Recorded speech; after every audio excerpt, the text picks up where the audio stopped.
Boom. It says we are streaming. Horrifying. A little bit. So I can. Oh, it just shows live views. I don't care about that. No one's gonna watch this. So I thought the YouTube live control panel actually did something. But no, it's just like here are your views, here's your chat rate, and here's your concurrent viewers. Okay, I'm pretty sure I'm live though. Yep, you are. Decent. All right. Well, this is this is day one of whatever this is. Saturday, yeah, I was gonna say morning, but Saturday afternoon comics. Yeah, I just called it Saturday comic stuff. That's a good call. Best not to set a time. Yeah, yeah. If we get to the point where it's like fucking starting in the morning, the name can upgrade. Yeah, But even then, like 10 o'clock for us is like what fucking 12 that's noon the for the East morning. Coast. Oh yeah, right. East Coast. I thought you were gonna say like normal people. No, that'd still be considered. I'd still call that that's normal. that's morning. Yeah, yeah. Yeah, but yeah, for East Coast, that's more noonish. But whatever. What the fuck ever. I keep looking like I keep following your eyes and looking at my monitor as though I can see what's on yours. I'm like, no, I don't have that ability. Yeah, no, I've got a. I don't know. I don't know how I feel about like this whole TV setup I got. Cause I got like a 40. Is it 40? I think it's like a 40-inch TV hung on the wall above my actual monitor. So I just kind of like downsize everything. So I've got like usually four or five downsized things Oh, on the TV. on the TV, and then Oh, everything I actually like I'm doing on the computer itself. I guess that would actually be a good way to use the desktop tiling that Windows 11 has. Dude, why don't I use this? What, the desktop tiling? Yes. I don't know. What am I doing? Welcome to Power User. I don't know. I don't know. I'm I set. use it quite often just for fucking anytime I'm side by siding anything. When I was doing Twitch streaming, I used a lot for keeping just OBS and fucking Twitch side by side. And various meetings, like for just having Zoom open and then having like a couple of different scripts and shit. The stream's current bitrate is lower than recommended. Stream status is good. I don't.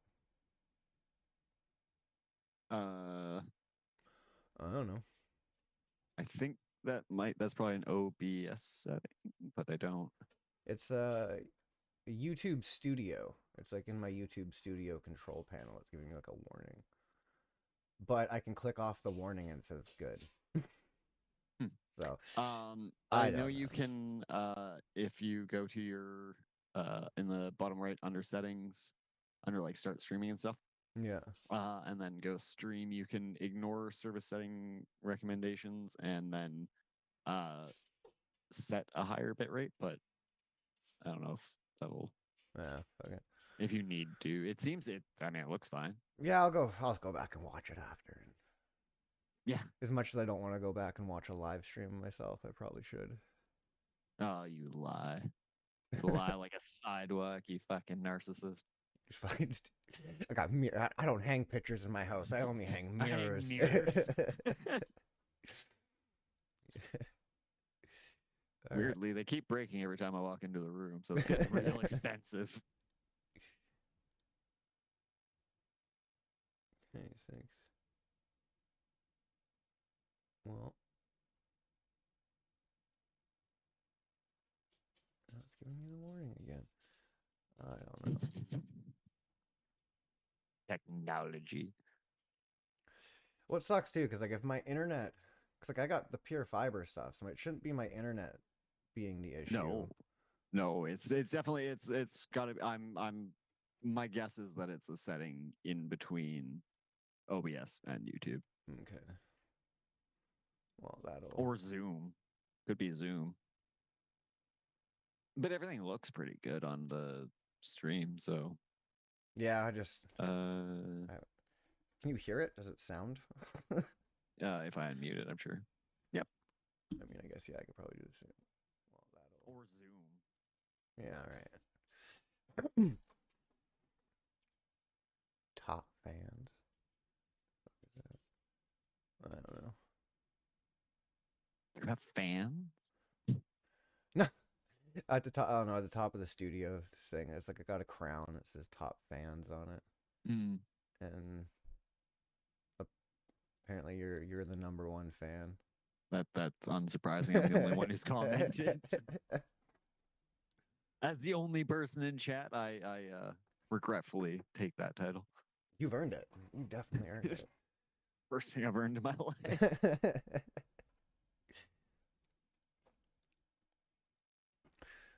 All right. Well, you got fucking who do we want? We'll start with you because you got a bigger book than mine.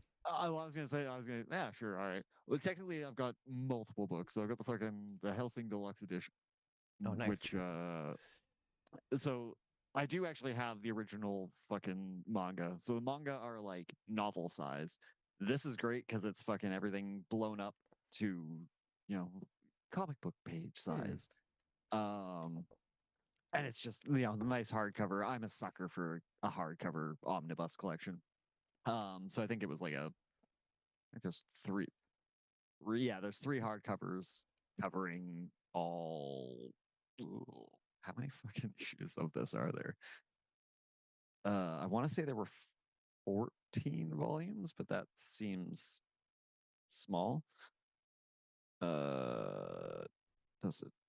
95 chapters. Um, right, because it ran in a monthly manga magazine, Okay. Young King Hours, um, which was then all combined. And then it had the animes, which is where I got into it originally. I was like, what, 12 or 13? Just torrenting anime as we all did at 240p back in the day. And then I'm walking into a comic shop and being like, oh my god, there's the manga, and just being fucking blown away. This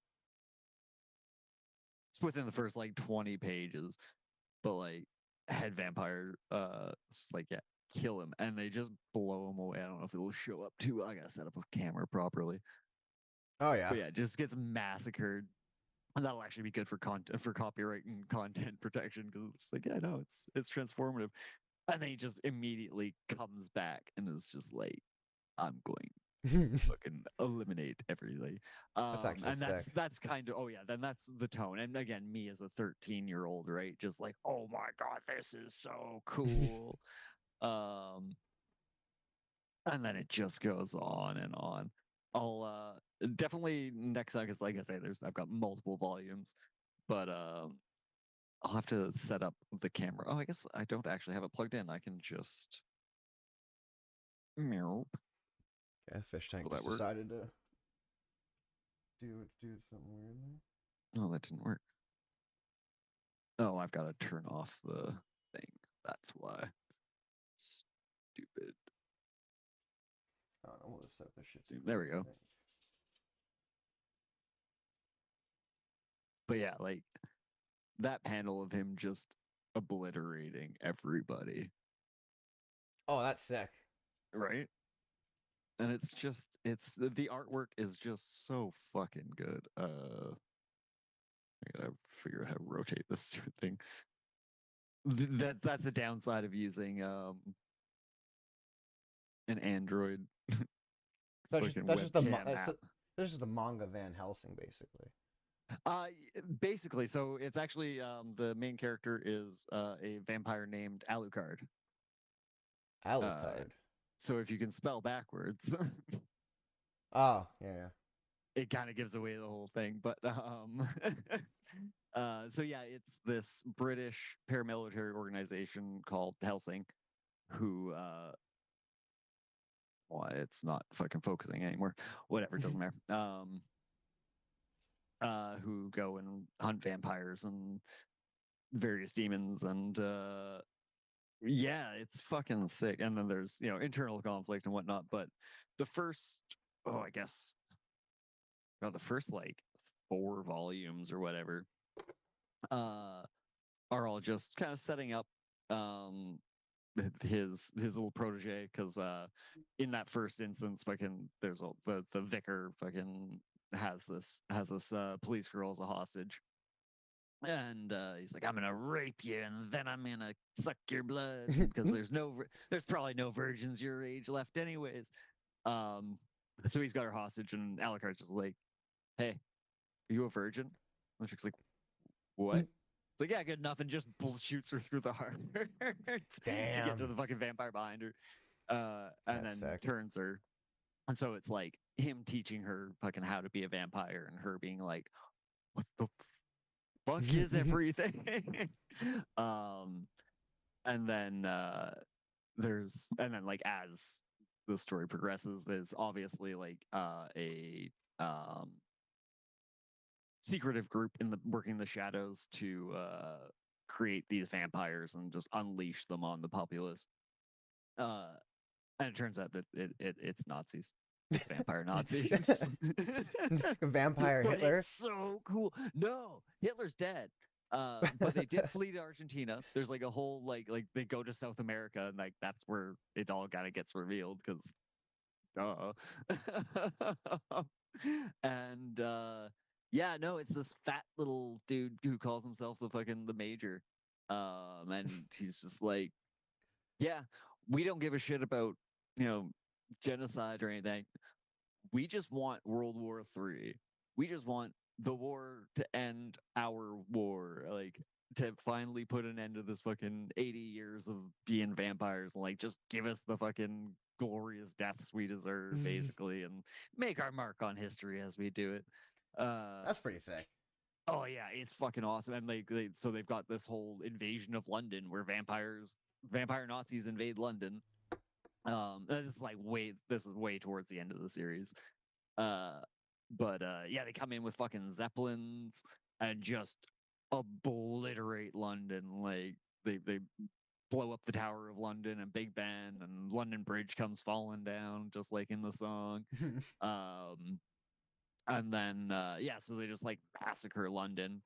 The Vatican gets involved because the Vatican also has anti-vampire forces. Uh, Except they're led by a complete fucking maniac who is like, "Yep, we're going on a crusade." So all the Londoners like, "Ah, sweet, the Catholic Church is here. They're gonna save us." And then they do not save them. They realize that, oh no, the Catholic Church is here to save us. So yeah, there's a lot that goes on in the comic that is it's well worth a read. Like, even if you've seen like, I think most people are familiar with the animes.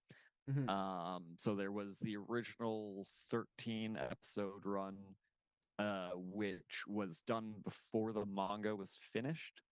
Um, so by like episode 8 or 9, it just goes fucking way off the rails. But it has some of the best music in an anime that, like, just ever. Like, it's so well synced. Not every song. I guess I shouldn't say it was some of the best ever, but it has a really solid soundtrack, especially for its time.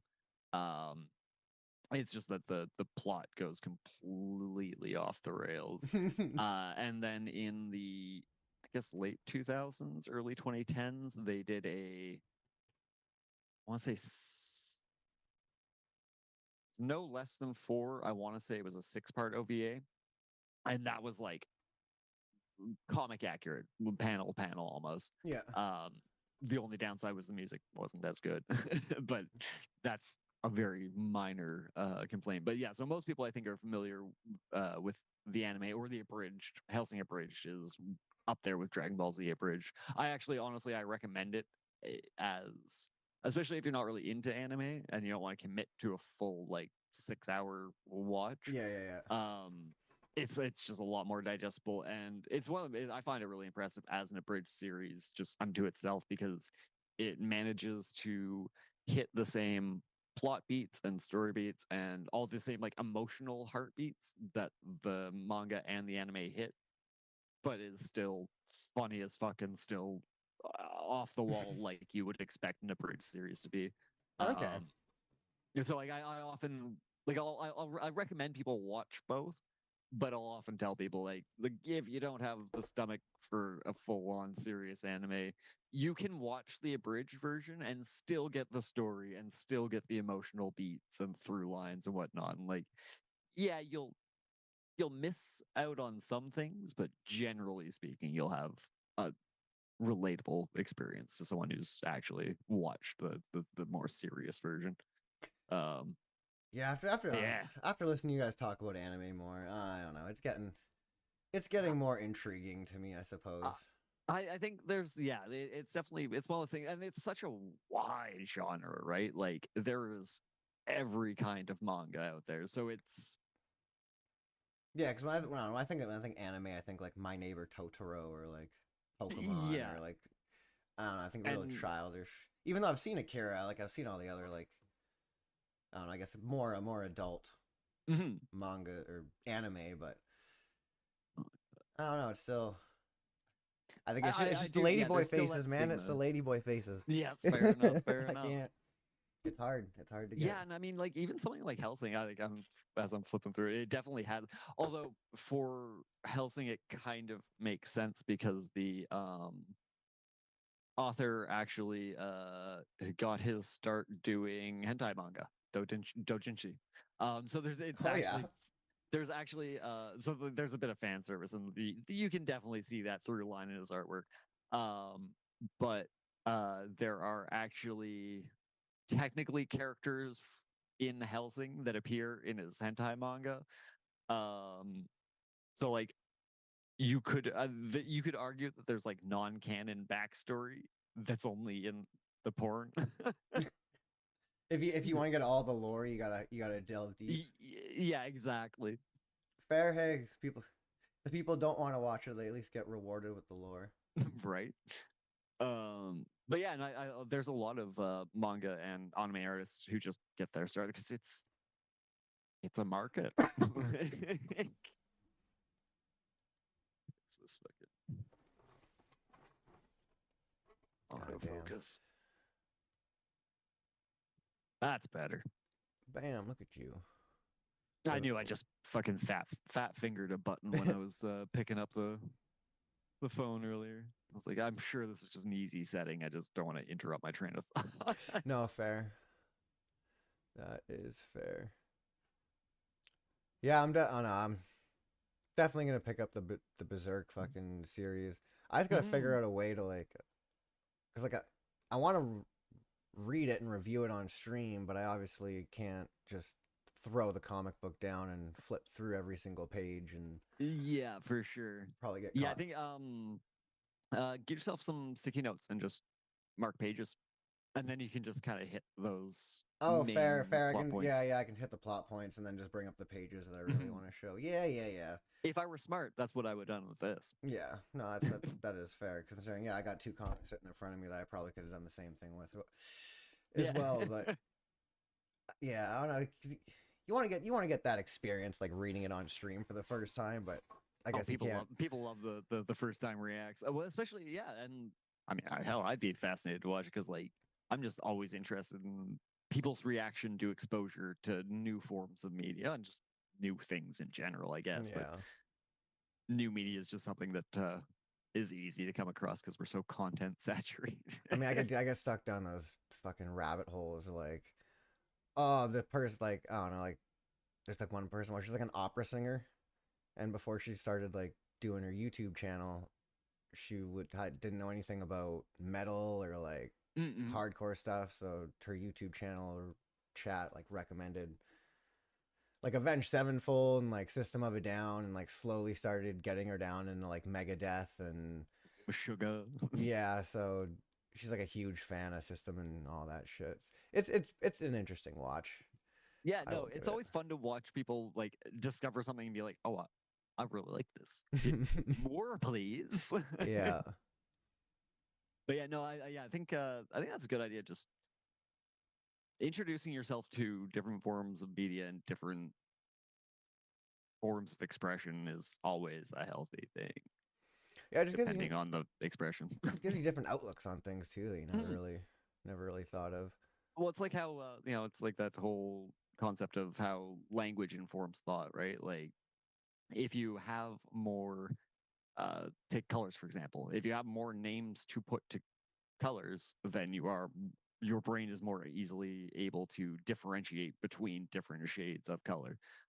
So like if you break say pink down into fuchsia, magenta, yada yada yada, Mm-hmm. your eye is more easily able to distinguish differences between those Oh yeah, yeah, hues yeah. of pink. Whereas opposed like if you've only got one word for pink, It's not gonna then be. Yeah, yeah. you're not going to get the same kind of subtle gradations. You're more or less training your brain. You're like you're Exactly. teaching it what those colors are, so it's able to recognize It's the one of those color things. itself. I think I can't remember. I think linguists put it like does does thought or what is it? Does language influence thought? Yes, but with a maybe. So So it's very yes, much like the well because like it's like there we go. it's a bit of That's a better. chicken and the egg problem, right? Because like number one, we're not super uh our depth of knowledge on how perception and consciousness and how all that how the brain works in general is lacking to say the Oh least. yeah, because what is But it? Your brain can only, or your eye can only process like your brain can only process 20% of what your eye takes in. Is that what it is? well, it's not so much that it's that like yes, that is Something along sort those of true. lines. So what it is like your brain essentially your brain processes all that. It just filters it so that your conscious mind doesn't deal with it. So like Mm-hmm. perfect example is you are throughout the day functionally blind for about I think an hour and a half, 2 hours roughly. Because when your eyes moving around, like when you're watching traffic flow, for example, uh, your eye is darting car, fucking person, tree, bird, whatever, Yeah, fucking yeah. airplane.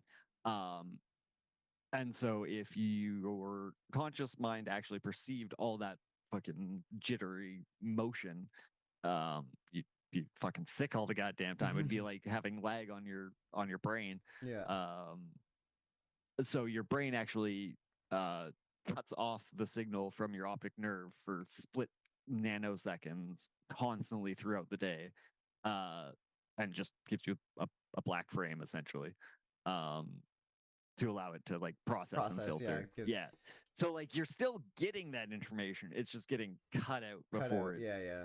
It's uh giving you what it thinks is the necessary. most important part of the And like the thing. way that because like Yeah. we perceive things happening before like there's a strong argument. One of my favorite books of the last few years is it's a novel called Blindsight.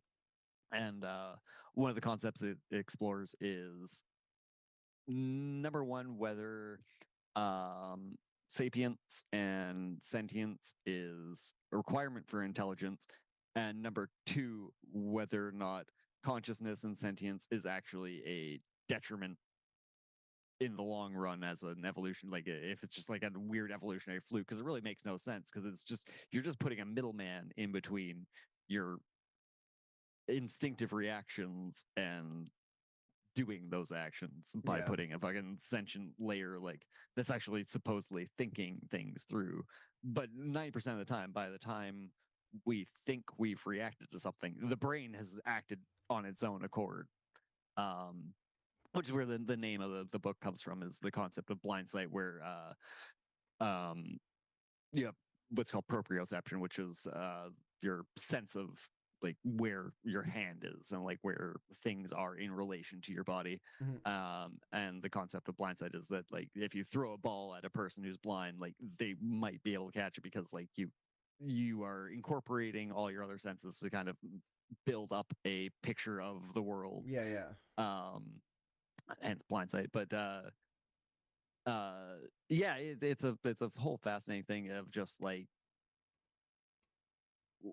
we're such a passenger along for the ride who thinks we're in control. Yeah. Uh, and there's so many like processes and systems going on that just our perception of reality is not what reality probably Actually, really is. yeah. Like, even just like the way our brains blend the future prediction with actual reactions to outside stimuli and blend that into a concept of present time, because like we never really exist in the present, right? Like everything that we're reacting to has happened in the past, and everything that we're planning to do happens in the future. Like it in terms of like how the brain recognizes spatial time, it's not this linear thing that we like to think of. Everything's weird. The universe is bizarre. Like that's kind of the end all be of all of it. And of course, like you're growing a like an electrified ball of fat and salts. It's gonna have a hard time Yeah. dealing with things. Like, did you ever watch the show? What was it Stanley's Superhumans? It was I don't think it was on Spike, wasn't it? was it on Spike? It might have been I on don't Spike. remember. I remember the title. I don't actually remember the show. But yeah, yeah, he basically. Oh, okay. Oh, of course. Right when I say this, I got the pen guy. Give me a sec. I got to get Oh him yeah, out. Yeah, that's fine. I gotta BRB. do my thing too. I guess I'll just if I turn myself into a cow person. Uh, let's see. Choose avatar. Oh, can I just? Haha. So I can become a cow person. Does that work on the stream as well?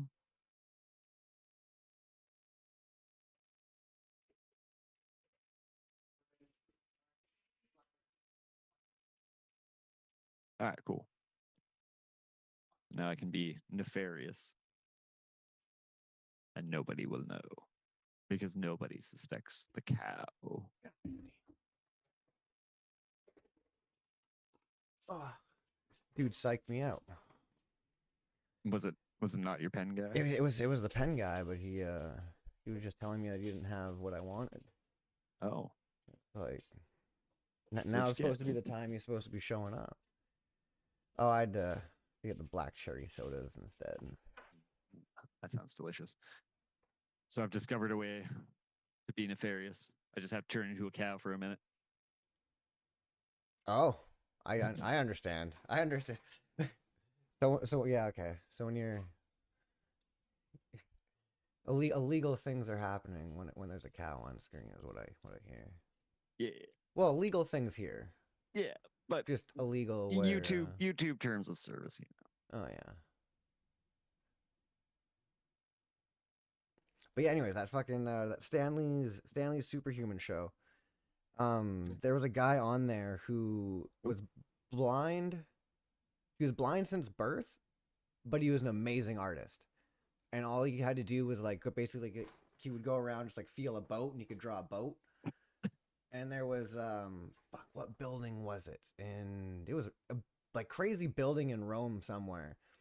He somehow managed to like draw the roof of it without going up on the roof and touching it, but like just from like I gotta find this. Echolocation. Basically, there was another guy. He actually used echolocation to get around. He was blind and Yeah, like I've seen. Yeah, the skateboard guy. yeah. It's like Yeah. there was that dude, but it was just crazy because like the dude had never seen a boat. He didn't know what colors were, but yet he's like knew like the boat was blue, and he knew to draw like water blue and stuff like that. It's like really Nuts, eh? yeah. I mean, someone could have told him water is blue and this is this is For sure. I mean, blue. you do pick some things up, I guess, but just the fact of being able to translate that into action while being Yeah. blind, like, there's a blind Warhammer painter plays Warhammer and just I can't I think he mostly paints by like touch. And I think he gets a little outside, but like very little. There's like a whole video on him just like doing his thing, but it's impressive as all hell. It makes me feel bad about my pile of unpainted miniatures. Let's see. Ray did not include a blind artist specifically, however, including a blind. Oh, Was he a fraud? dude, I hate AI. I hate AI so much. Okay, so so I just put in Stanley's Superhumans blind artist. It says while Stanley's Superhumans featured various people with unique abilities, it didn't feature a blind artist specifically. However, it did feature artists like Ezra Arman, a painter born without eyes. Really? And and Sargi Man, a painter who continued to paint after becoming blind.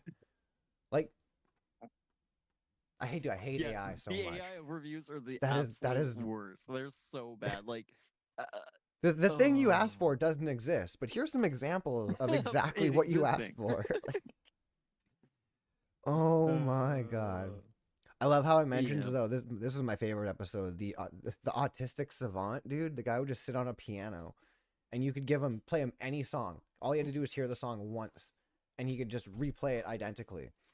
They brought in some composer guy who made up his own fucking like uh compose Concerto. concerto. There you go.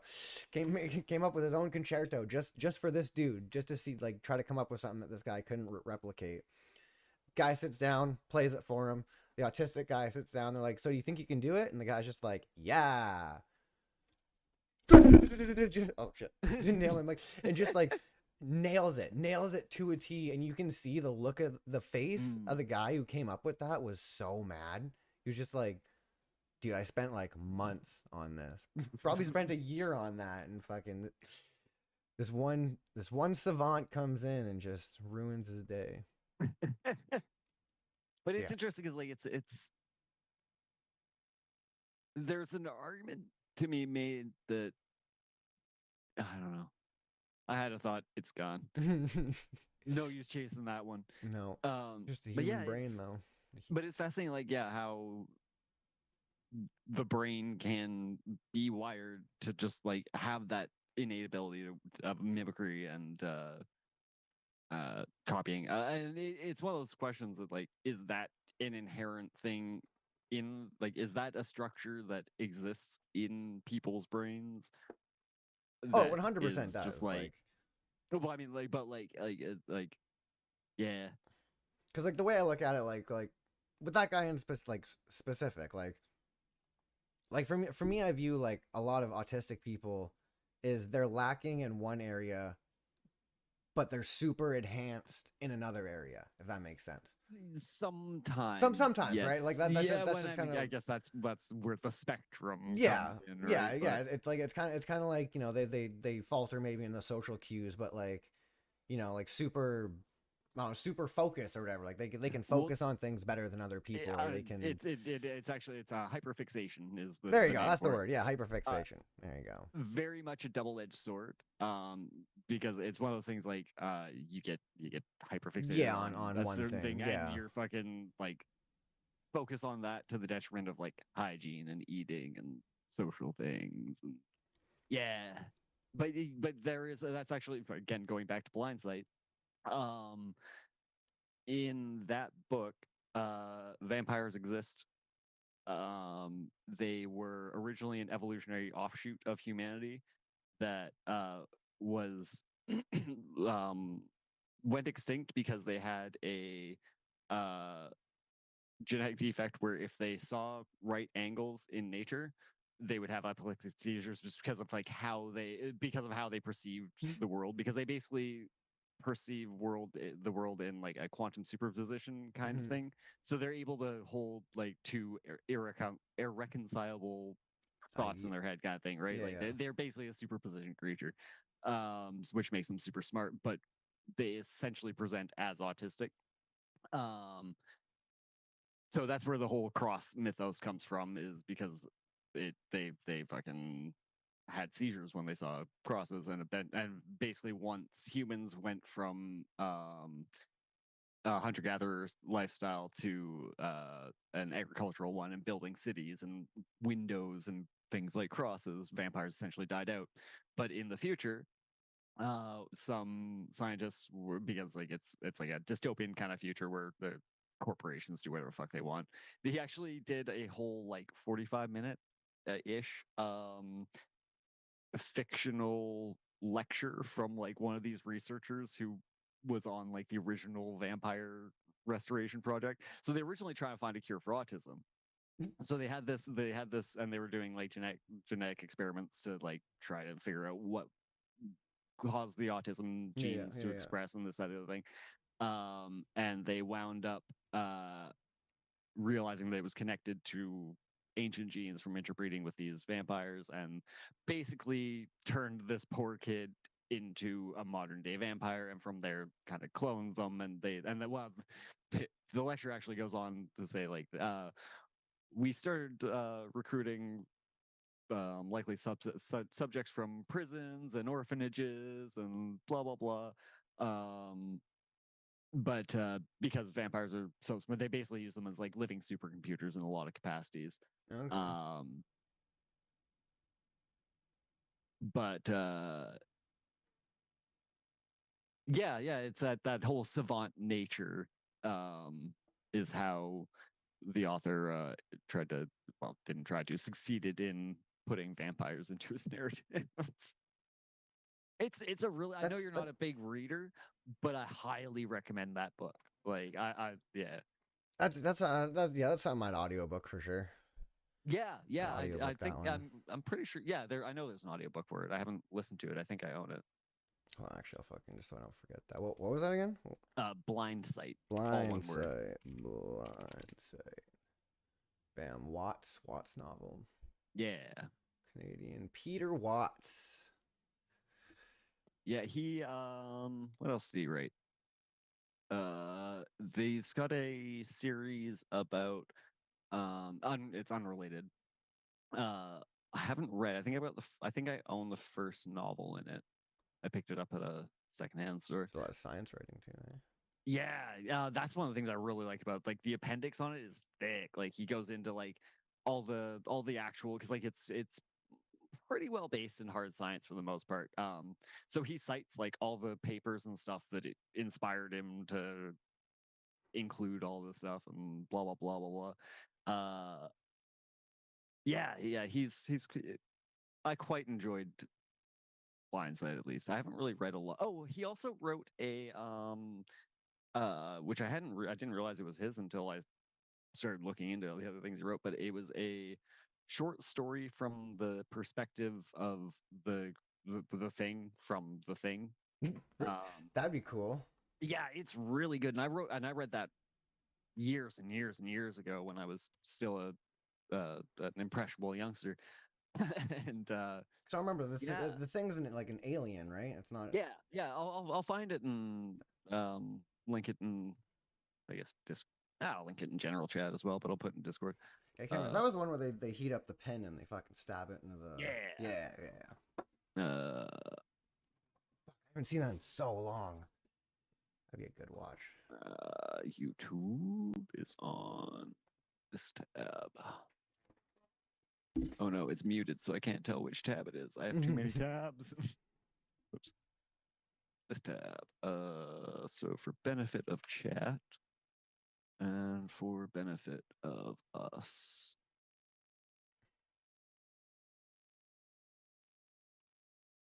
But yeah, that's a great little read, and it looks long, but it's not that long. Well, that's a strong last line. I had forgotten that.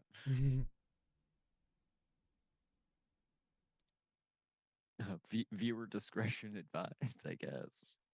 But fuck it, you're reading something about the thing. you should know that it's gonna be blood and gory.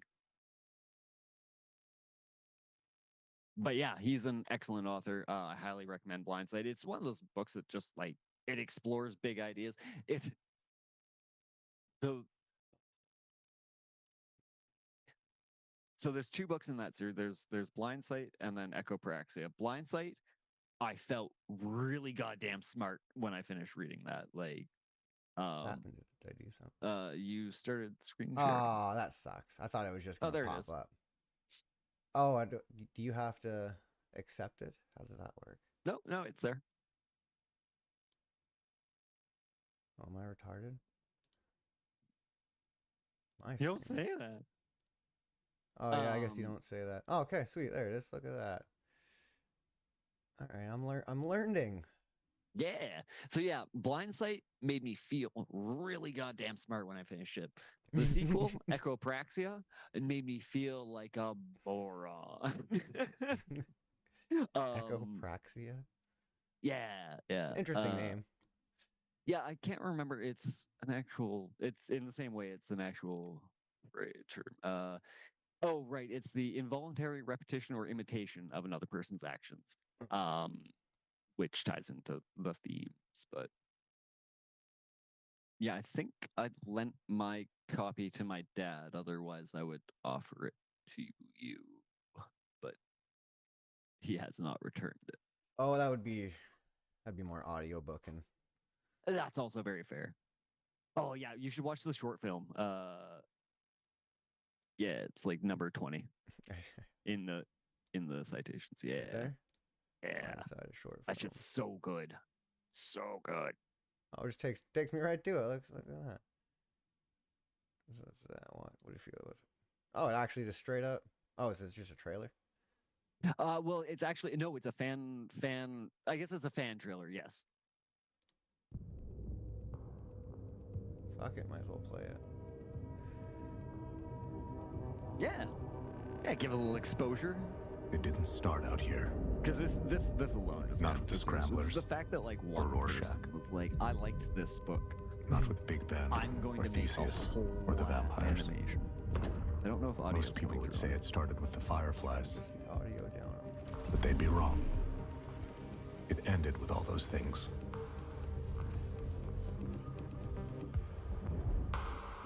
Reactor offline. Backups engaged. Now offline. Starboard efforts offline. I have begun a controlled reactor So how long is shutdown. like this the whole short The film, or how main long is the drive actual will short be film? offline This is for it. at least Oh, okay. 27 Yeah. minutes. There is talk of a movie or TV series in production with Neil Blomkamp of District 9 fame. Hold on, pause because I can't hear you when this starts going. Oh, fair.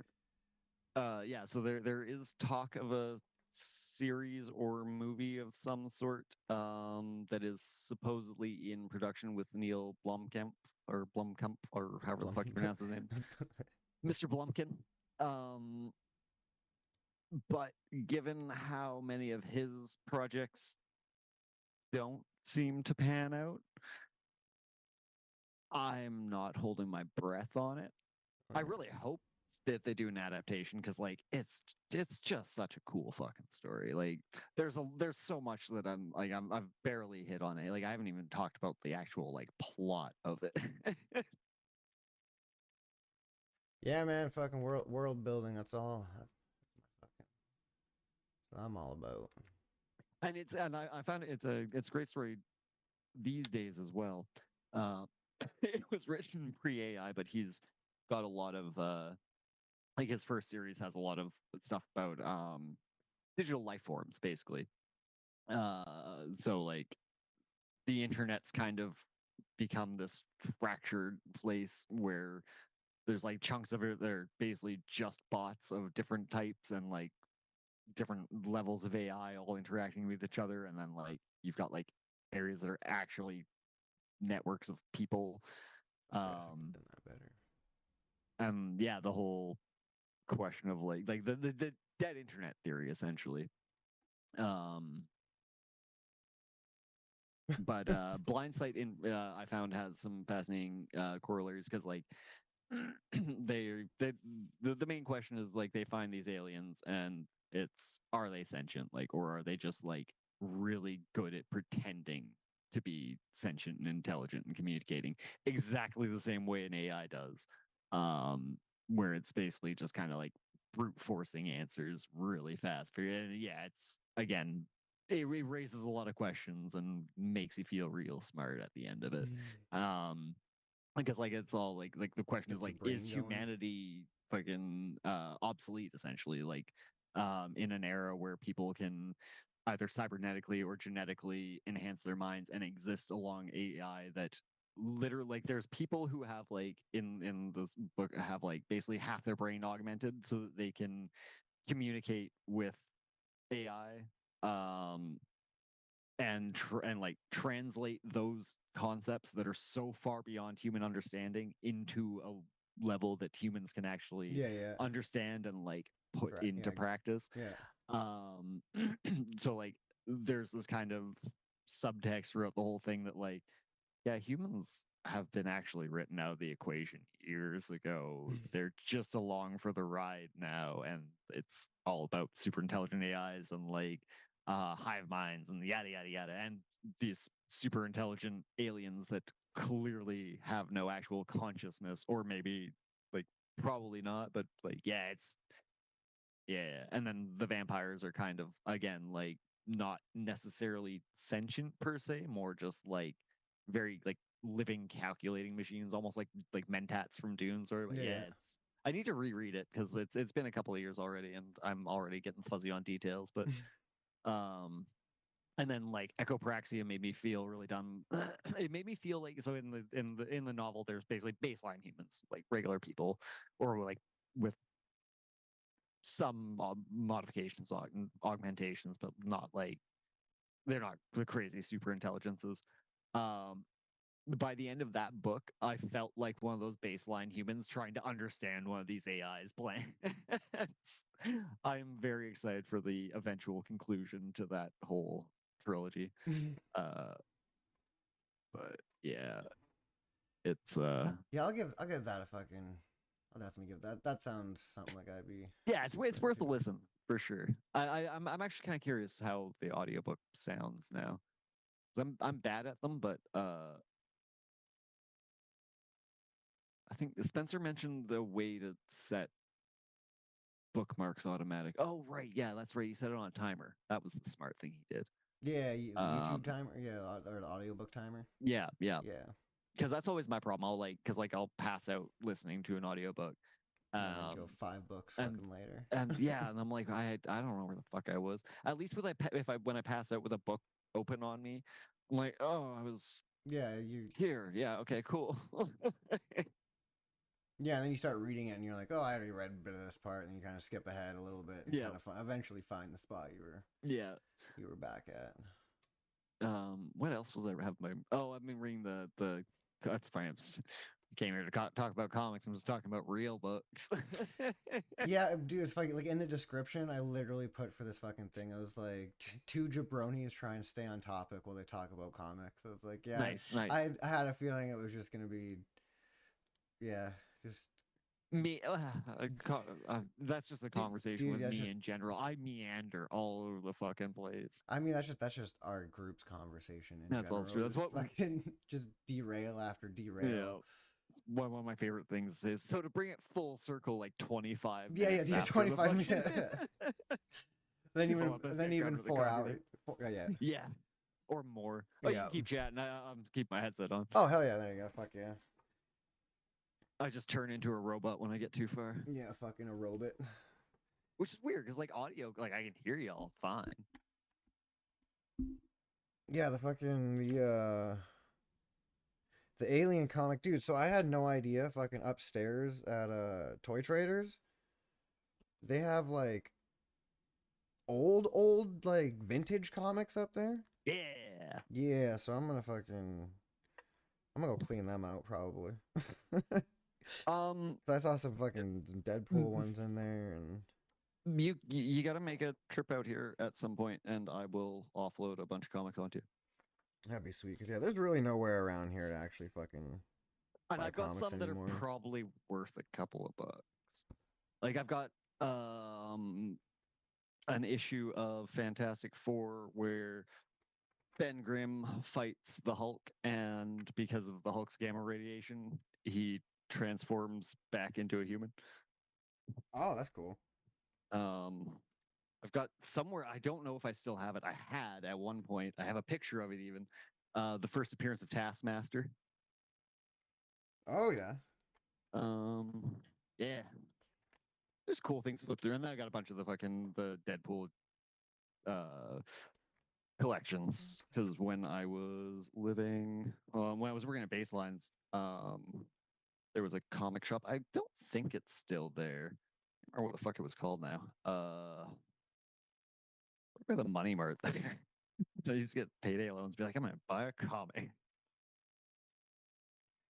Yeah, because I'm looking through this fucking Alien comic I picked up. That's from this year.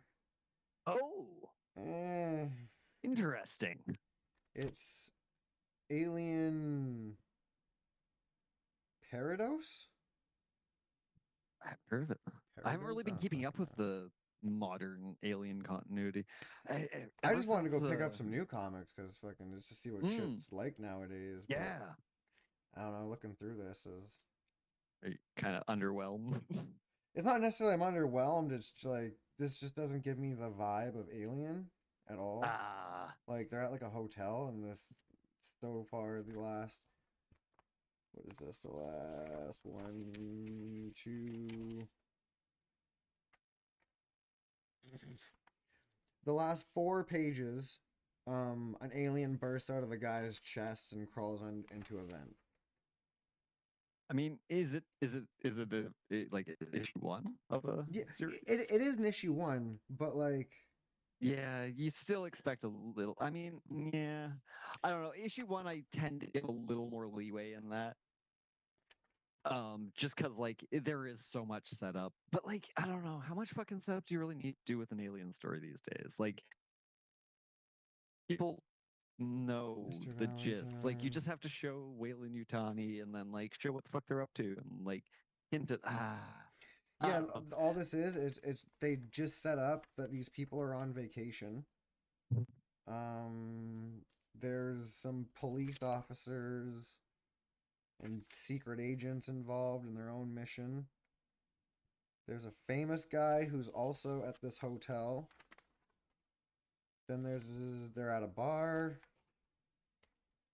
and then an alien bursts out of his chest. That's just out of fucking nowhere. That's the.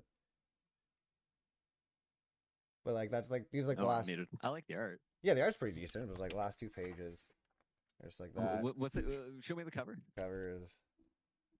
The cover looks kind of Very cool. so. Yeah, no, that's a sick color. Going by that color or color cover, I would. It is a variant. I would It's a variant be very edition. disappointed at how little alien is in that. Yes. Yeah, because like Like- there's not even like so I guess when you go Alien Paradiso.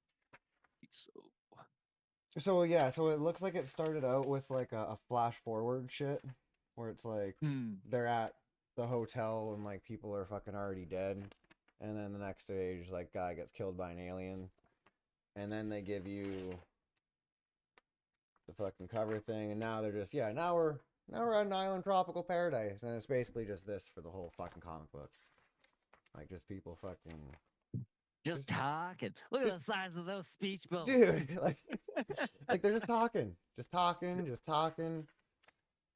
talking.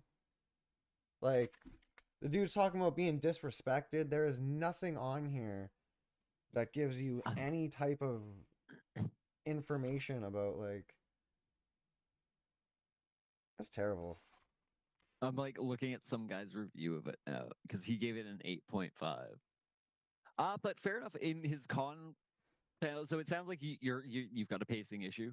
Your mileage may vary with the pacing. It's fair. There's a lot of setup and not much action outside the opening and closing pages. So the guy liked it, but he did point out your exact issues with it, which is kind of fascinating. And to be fair, I'm not reading through all the heavy dialogue. Maybe there is some good fucking I think dialogue in here, but Buddy Guy liked the Xenomorph POV shots. the Xenomorph POV shot. Yeah, so I guess there's a few panels where he didn't include any photo. Who the fuck is this guy? Let's see.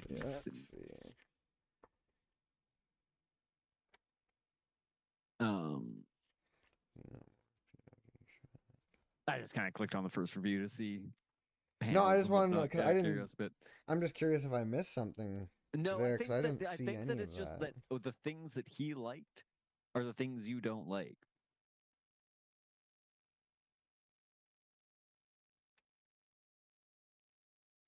Dude, it just.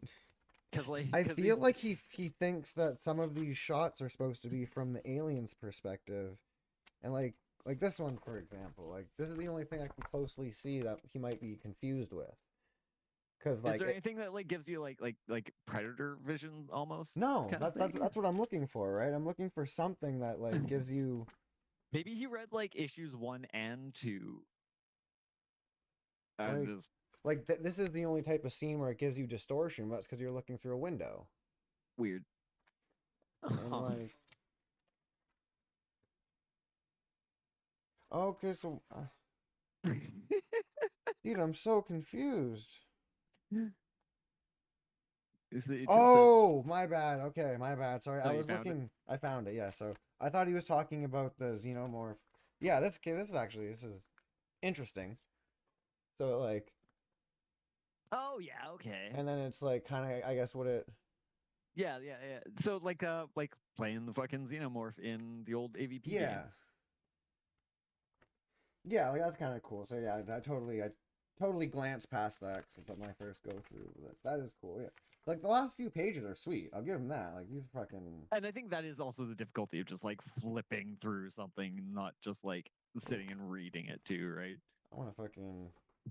I want to read this comic, Fantastic Four and fucking World War.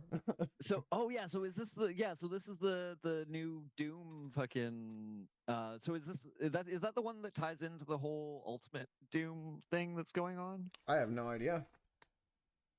Because I've been watching I guess I was gonna say recently, and I was like, for the last like 5 or 10 years, I've been watching Comics Explained.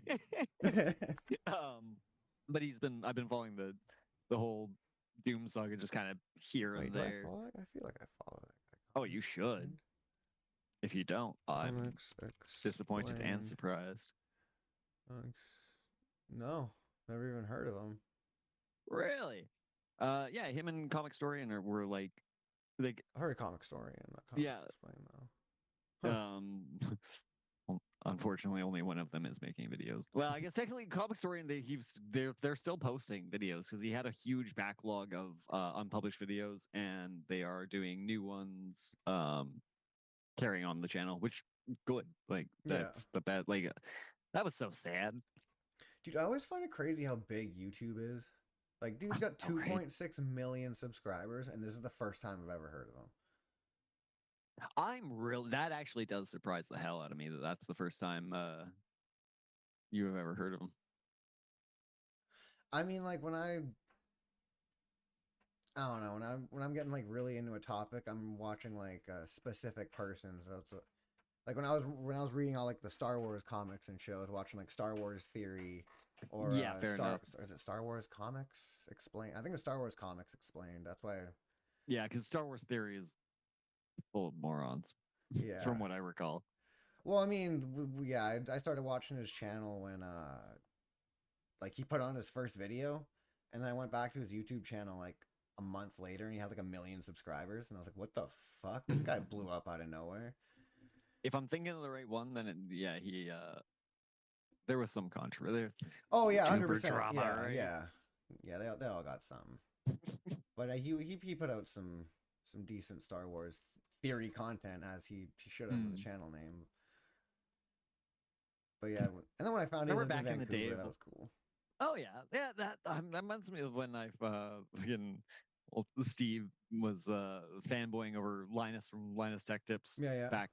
Because that was back when he was working at NCIX in Langley there, right? Yeah. So Steve was like, let's go to NCIX. Maybe Linus is there today. And then Linus quit NCIX and started his own thing. YouTube, and is now what? I guess they're We know who works beside his shop, don't we? We know someone who's like beside his. Yeah. I don't know who works in that, but I mean, like they were right across. Oh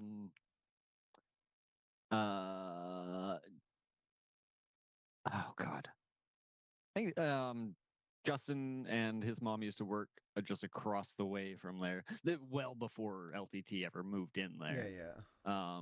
I guess he's got Lance has set up a badminton thing, like a slash LAN center that you can Go play go to and badminton. play badminton in.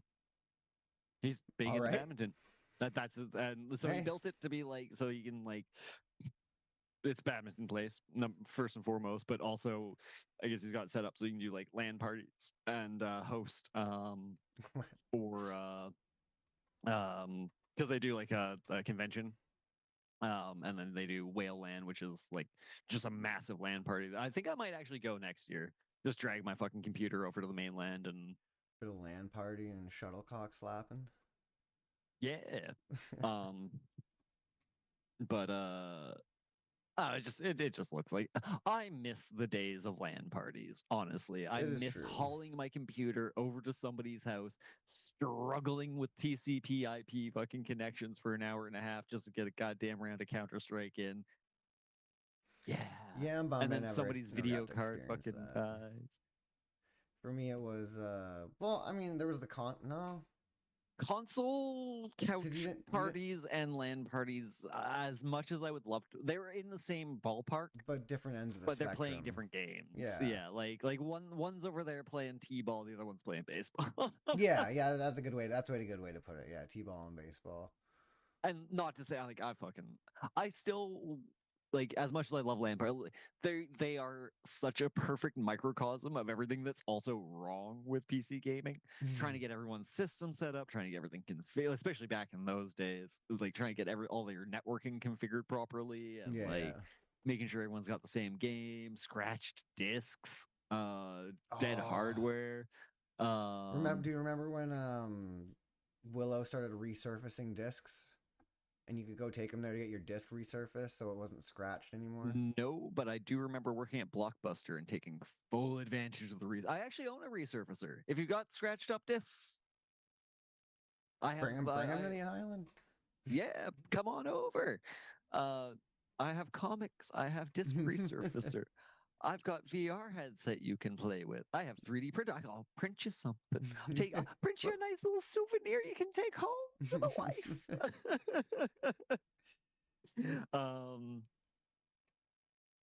But yeah, disc resurfacer. Like, sorry, I was like, 3D printer. Where was where did I start this conversation?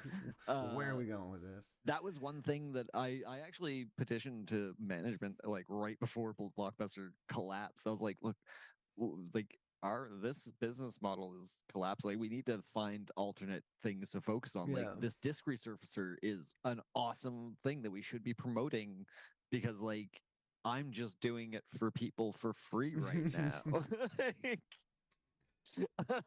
I like Pat. I fucking resurfaced dozens of his CDs. Because like especially back in those days, you just were. I'm one of those people like I try to take really good care of my discs. He was one of those people who just fucking frisbeed them. Oh no! Not all the time, but like enough that it frustrated me. No, so yeah, he it had was... tons of fucking scratched up discs, right? Yeah. So yeah, that thing got a ton of use, but Blockbuster didn't listen to me. Go figure. I wouldn't. And look what happened to them. People should listen to me, I guess. Even you, look at that. But see, I get an exemption because I'm terrible at taking my own advice. I'm excellent at giving advice. I'm horrible at taking it. That sounds like some type of fucking loop somewhere. Yeah, there's got to be profit to be made in there somewhere, right? Yeah, the other one. This was the other one I picked up. The fucking. Yeah. So is that like brand new? I think. What's the date on it? Where do I see the date on this? Should be front page, top right or left corner. Front page. Sorry, cover page. Cover page. It might actually be on the inside flap as well. I see. Well, I see an advertisement for Deadpool, April 2025. Doom, March 2025. I don't see no fucking. That's weird. There's usually like one like by the issue number. Yeah, yeah, nothing. Weird. Well, that's so weird. Huh. I guess it's just because of the imprint. Last test on the back here. Next issue. Really, it's got fucking. It's advertising 3 other comics that it gives you the date for, but the next issue of this comic, it's like, no, you don't. There's no date. You don't need to know. It's fine. You're watching for it. You'll see it.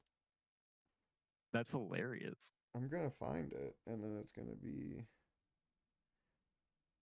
manufactured. That doesn't help me. Manufactured between 2024 and 2025. Yeah, that doesn't. I mean, it narrows it down to a range that you already knew. Well, It yeah, actually December. expands the range. Okay, so it was manufactured December of 2024 to January of 2025. So there was a month. So it came out beginning of this year, around. Yeah, so yeah, that's pretty brand new. Fairly fucking new. But yeah, I don't know. It's like, dude, there's something up with this. Like, I don't know if I'm a fan of this like type of art though. Like, why is it like the photo realism stuff? Yeah, I find it works well for like the suit stuff, but like actual person-to-person communication is odd. Next time you're in there, keep an eye open for the Absolute DC series. They look really cool and really interesting. It's basically, Darkseid from DC Universe. Yes, yeah. So basically in the main DC continuity right now, he was defeated and obliterated, but he wanted it to happen so that he could create his own universe where he's essentially like the fabric of the universe. Yeah. So it's this dark and twisted opposite to the main DC universe. So there's like absolute Batman. Basically, it's just everything that the main DC universe has, but twisted and darker and more brutal. That sounds pretty sweet. So like Batman's Batmobile is a dump truck with a giant, because he's not like this super rich dude. He's like okay. He's like hobo Batman. Sort of, not quite to that extent, but like he only won a little lottery, not the fucking. Basically, like he gets a bunch of cash at one point, for plot reasons that I would have to spoil if my camera froze. Why? Oh, there it goes. That would be spoilers. But yeah, the whole thing's like Alfred's not a butler. He's a mercenary. And he doesn't. That's cool. Originally, he's not like attached to Bruce. He's just sent to like watch him, by the third party, and then like eventually comes on to Batman's side and yada yada. Like, but he's still not like classic Alfred. All the like main villains, so like Penguin and Killer Croc and fucking who else? Two-Face. They all like start off as Bruce Wayne's friends, and then through plot contrivances are made into the villains. Like it's pretty cool. Okay, that sounds pretty I sweet. think you'll really enjoy it. So it started out with Absolute Batman. Hold on, there you go. Now my pen guy is here. Oh, okay. That's an easy thought to hold.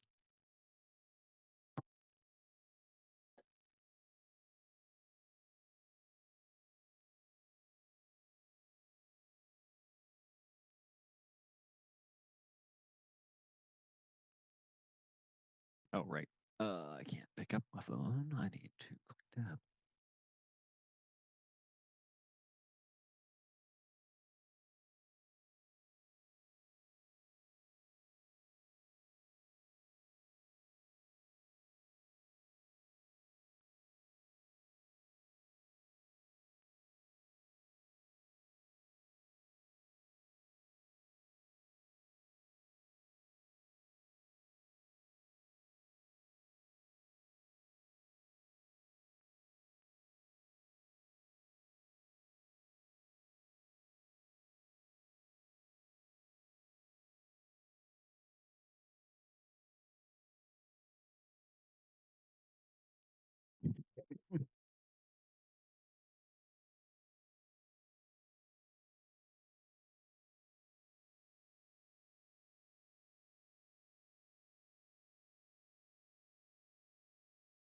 But yeah, so they started out with Ultimate or Absolute, not Ultimate. Ultimate is Marvel.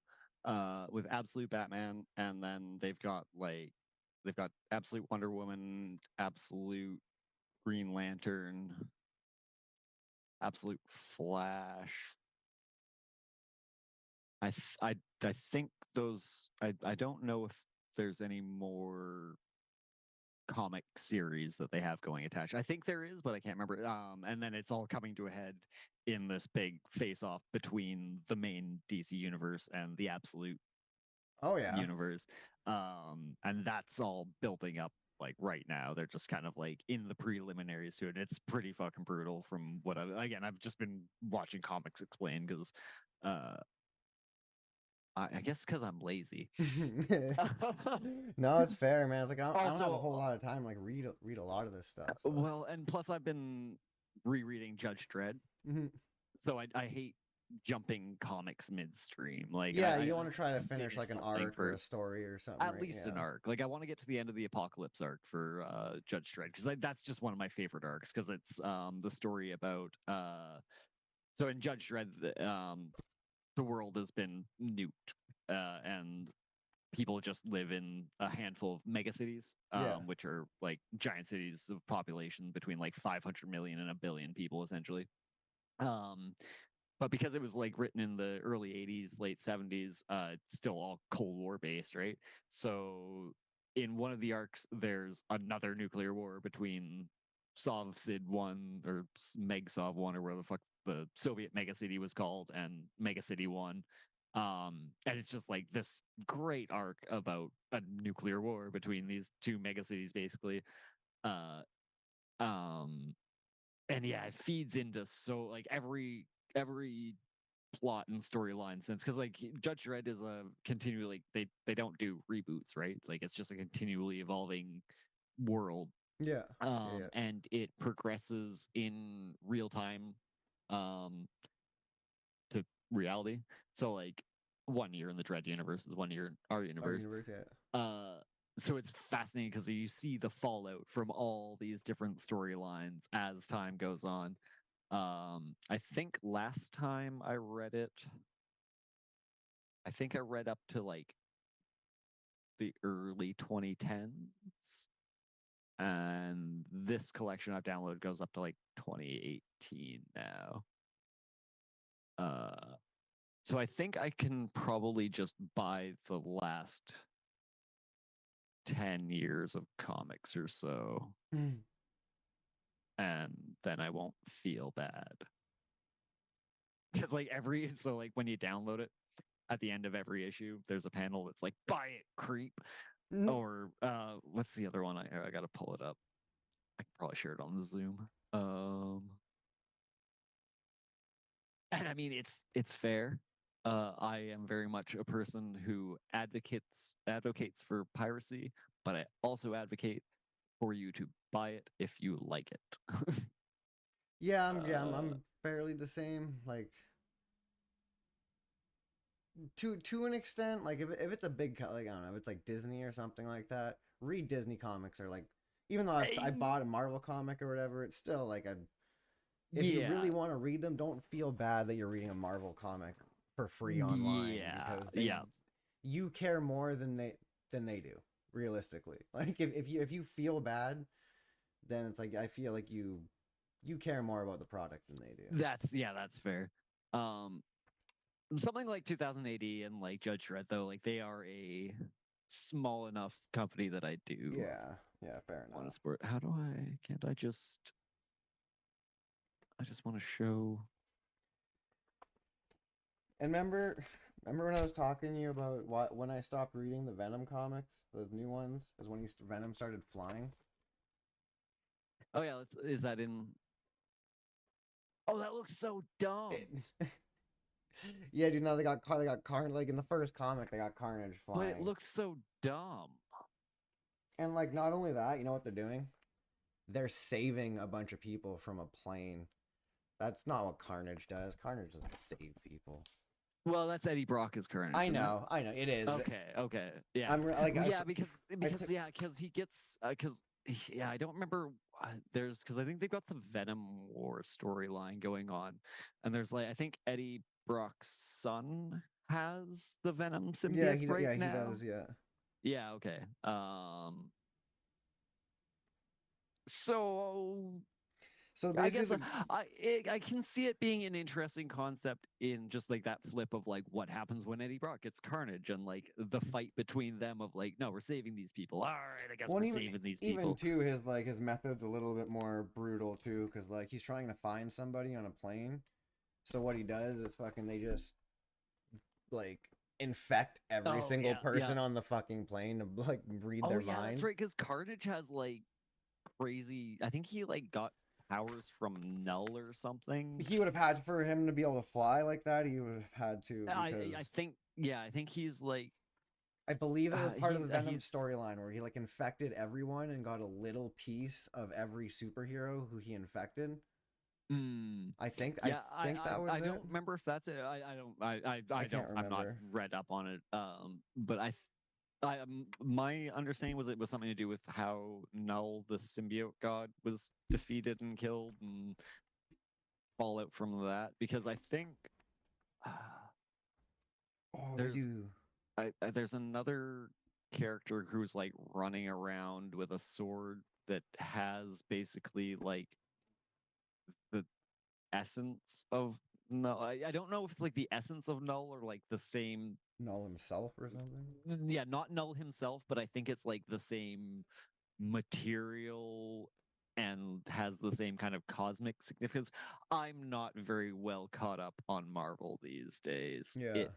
Yeah, neither am I. It's very confusing with the Ultimate crossover thing that's going on because like the original Ultimates universe got wiped out, but the Maker survived and Miles Morales survived and like other characters survived.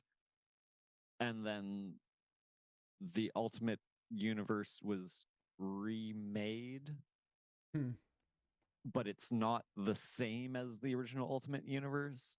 And then the Maker returned and then was locked away, but he's coming back soon. And like, so like, yeah, it's very confusing how it's all interconnected. And Okay, so I I should have read the dialogue before fucking generally how hating on comics go. dude hating on this scene. It's pretty okay. So like Eddie's got full control over Carnage, and fucking Carnage is just pissed. He's like fucking, you can't use my powers like this. You sanctimonious monster! How dare you sully my legacy this way? Yeah, see, okay, that's kind of what I was expecting. Like the whole like the fight between Carnage. You don't and deserve Eddie, me, Eddie. yeah, That's fucking that's yeah. definitely what I Yeah, expected. okay, yeah. I'll kill you and your son. That's pretty Yeah, sweet. I gotta dig up for next week. I have a box of fucking comics. I just don't know where, and I really hope that it didn't get put in with the boxes that went to the SOS. Oh yeah, That would hurt. and then Carnage starts taking over. Okay, so yeah, Yeah. starts taking over, and then all of a sudden the people start falling out of this little nest thing, Yeah. and then just blackness. Yeah, there you go. That's That more. makes more sense. I should What's should've the read other it one I've first. got that I've got. Oh, they do one of these. I think it's I think it's actually the Carnage and Deadpool crossover because there's a. I've got one of the trade paperbacks where it's Venom and Deadpool team up. Is Mhm. that how that went? I gotta look it up to see Deadpool and I really like this. They did this Deadpool and Cable was fucking good. in the Venom and what was Venom taking over Bruce Banner? Oh. Because they had it was a shit like this. It's like them having a conversation just like in the void. Oh yeah. And they had one. It was Venom having a conversation with the Hulk and Bruce Banner.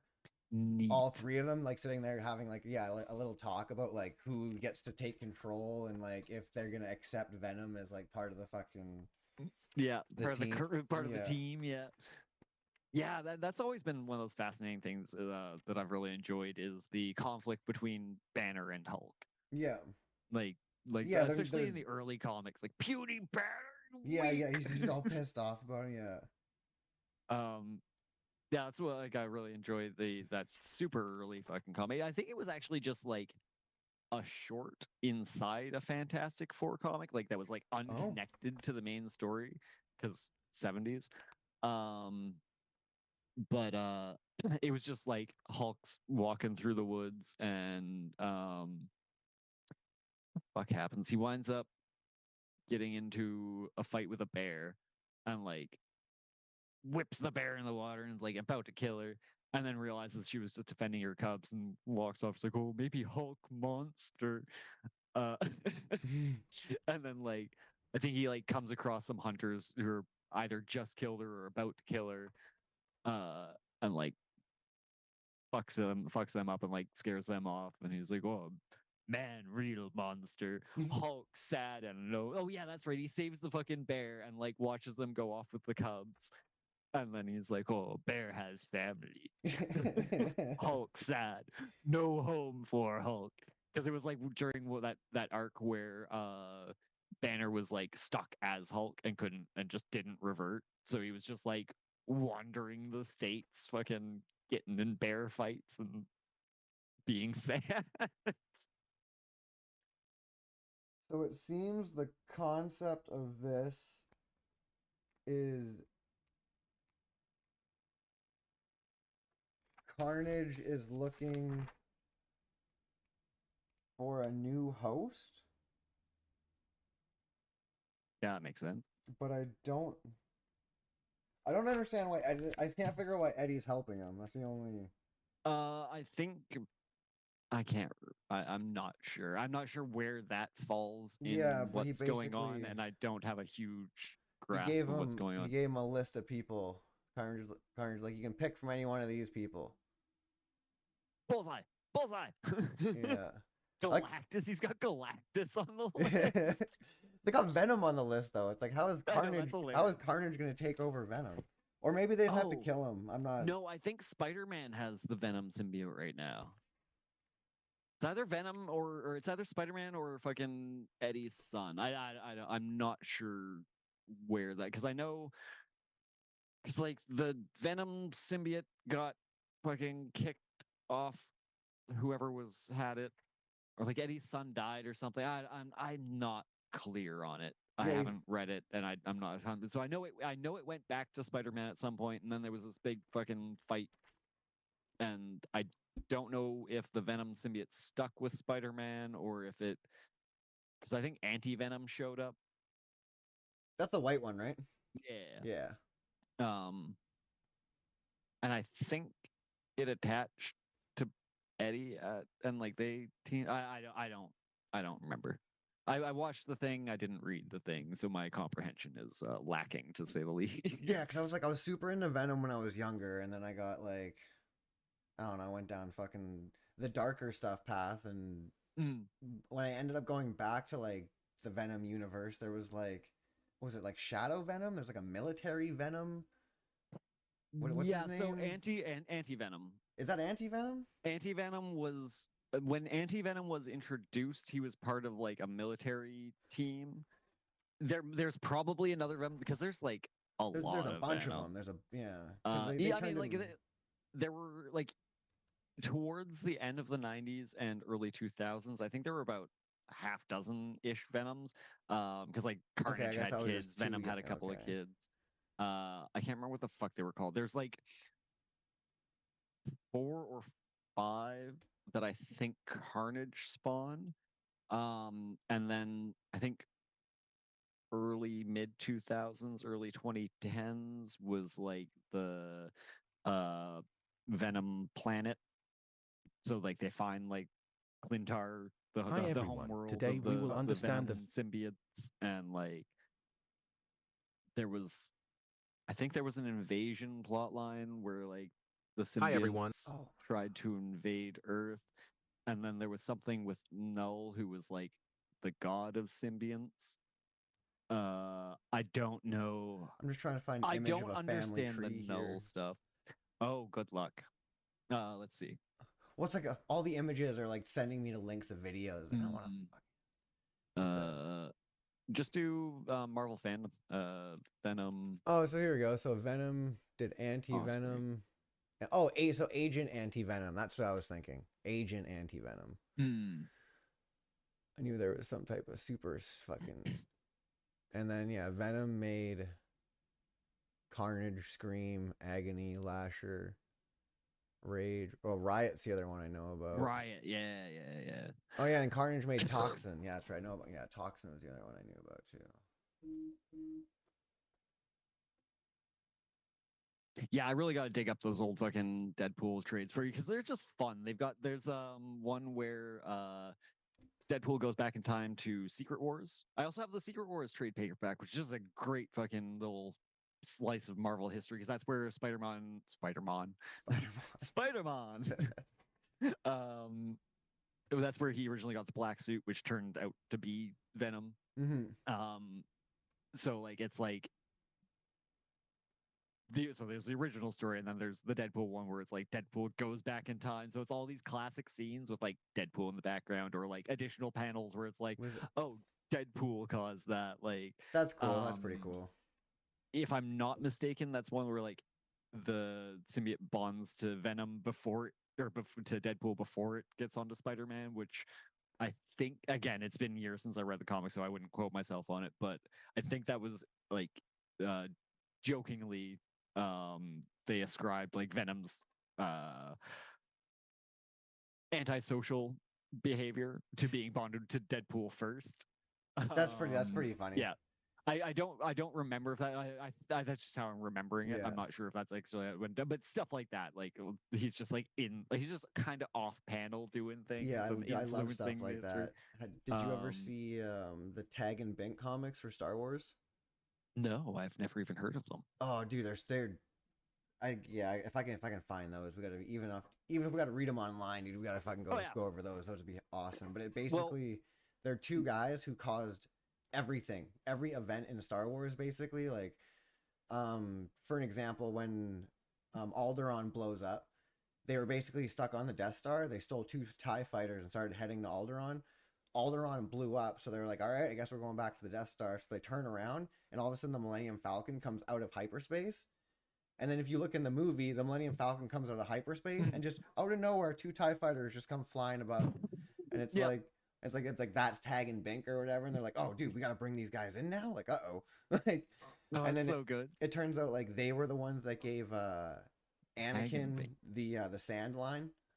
Like they had like they had like a piece in sand. yeah, they had like a piece in his ear. They're like, just tell her you hate sand. Tell her you hate sand.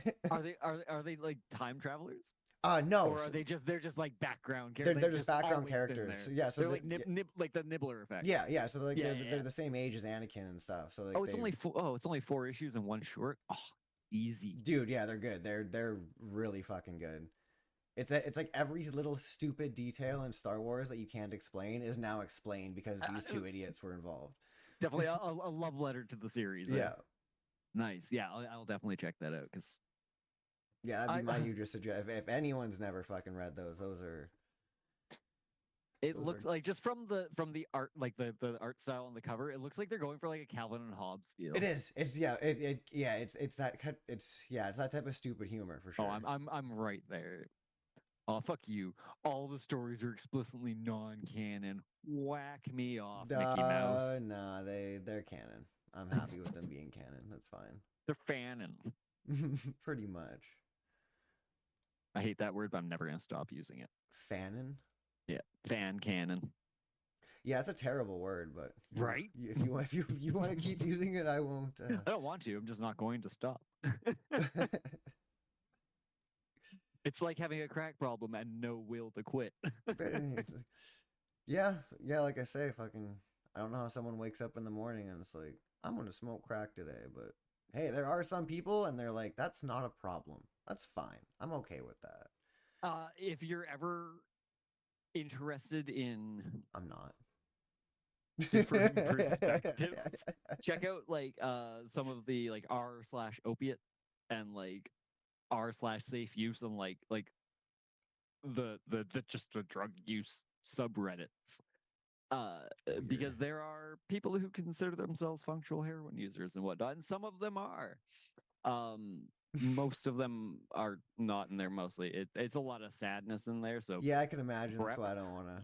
but there's also a lot of people who are like, yeah, so I've been working my accountant job for 16 years, and I've been shooting heroin 3 times a day, and it's all good. Yeah. I when I was more resigned to forever alcoholism, I hung out on r/crippling alcoholics for a long time. And like that's like, like you ever go to the Legacy on like a Tuesday afternoon? No. Good. So picture the Legacy on a Tuesday afternoon. It's the same brightness as a Friday at 1 a.m. Oh God. Oh God. Those people, except instead of going to the bar and socializing, they sit on the computer and go to Reddit. So it's even sadder. Oh man. That. Oh yeah, I don't. The internet just makes me depressed sometimes. Oh yeah, especially if you look at it. Fucking Christ. I fucking YouTube recommended me the that Bo Burnham "Welcome to the Internet" song. That is a goddamn masterpiece. Welcome to the internet. Oh, I'll find the link. I don't know. That's us.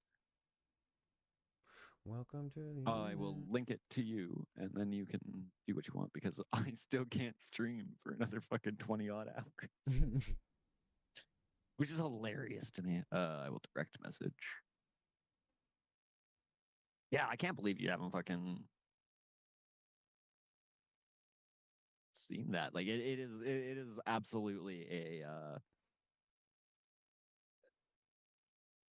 I don't know. I hate to say anthem for our generation, but it does hit on a lot of relevant notes that are very pertinent.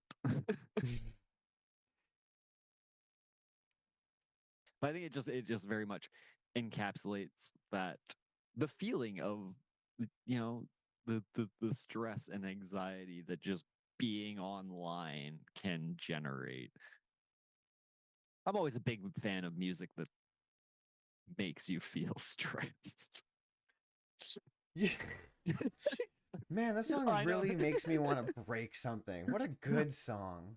I literally have a playlist that is just songs to induce anxiety. You're an interesting individual. I will say at least. Most people are like, yeah, I'm gonna listen to shit to relax. And it's like, well, no, in I'm fairness, most of the time I don't generally. It's mostly for other people.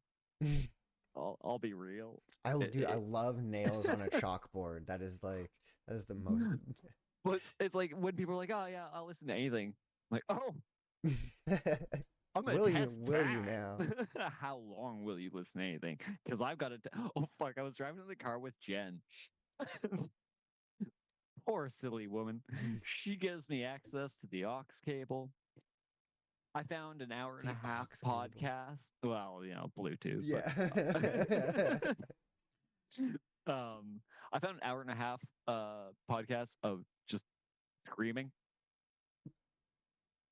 Just a dude's like. I don't know what's concerning more, like that I found it or that you somebody found. put it. Yeah, exactly. I like. And I found it like that. And it wasn't the only one.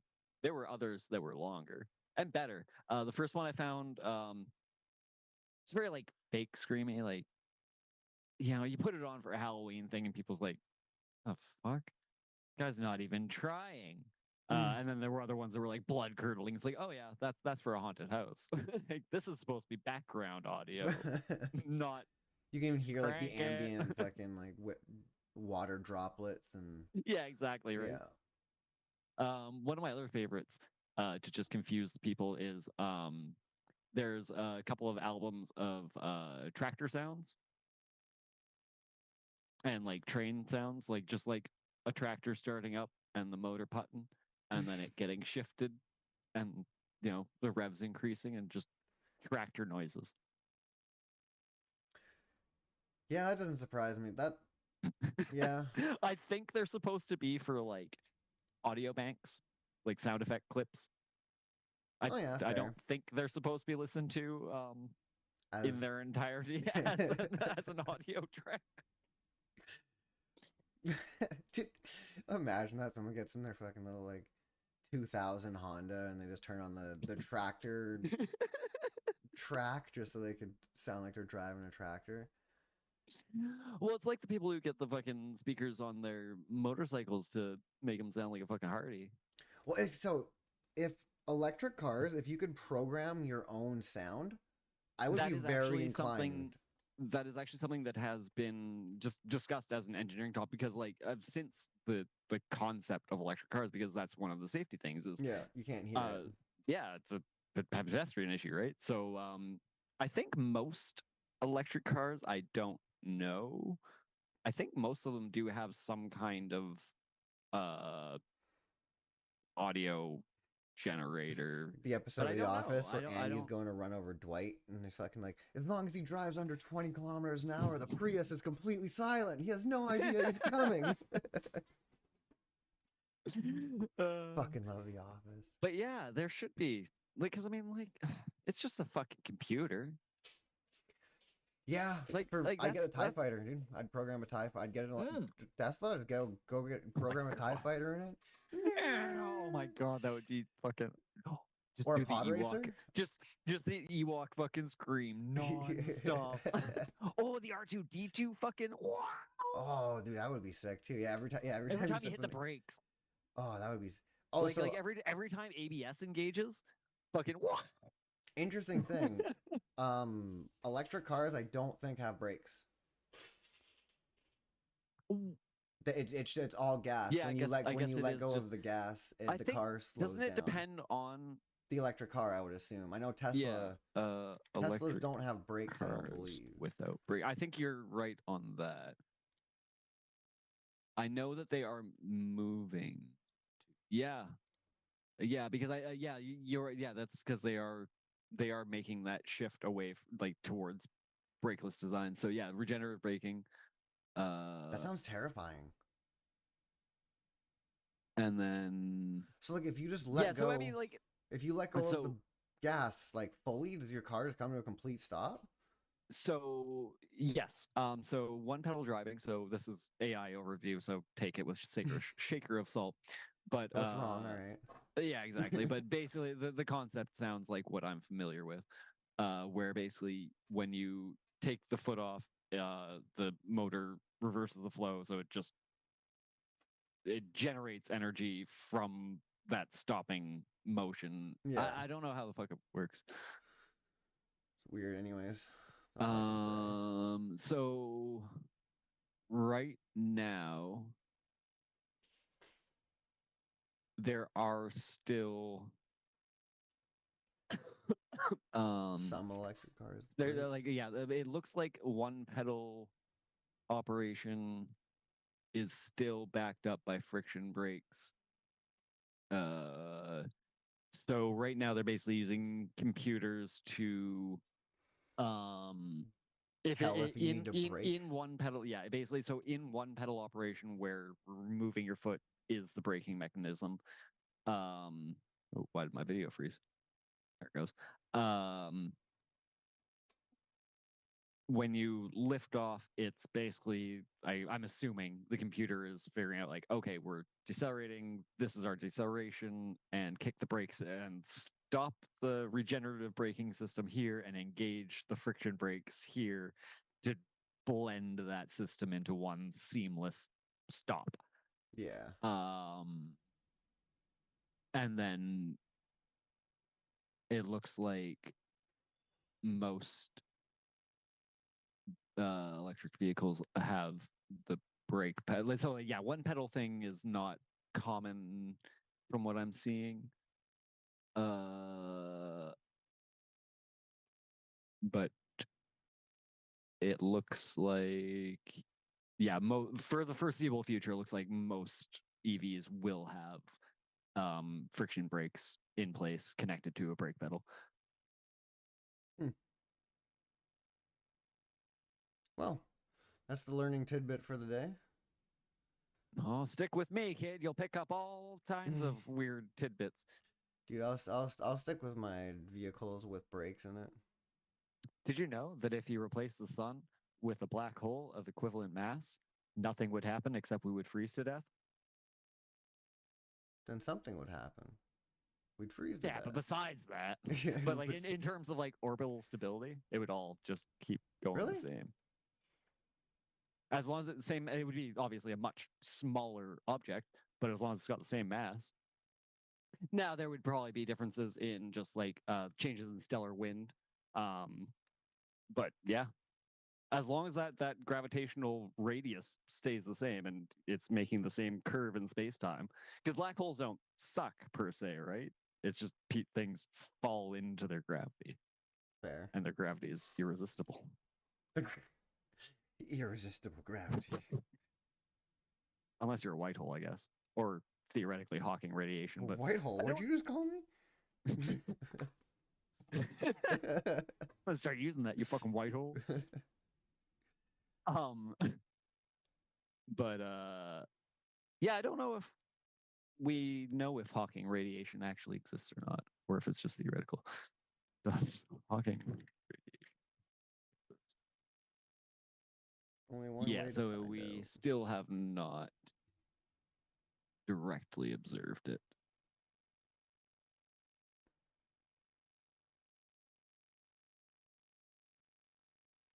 But I like the idea of Hawking radiation because it means that eventually black holes just evaporate.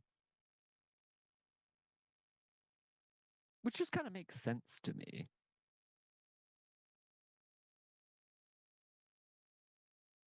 Like, nothing in the universe is permanent so far that we've observed.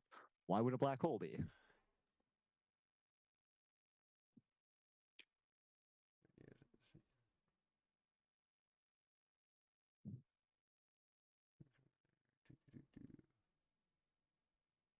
Interesting. What did you rabbit hole down there? Oh no. I see your eyes wandering.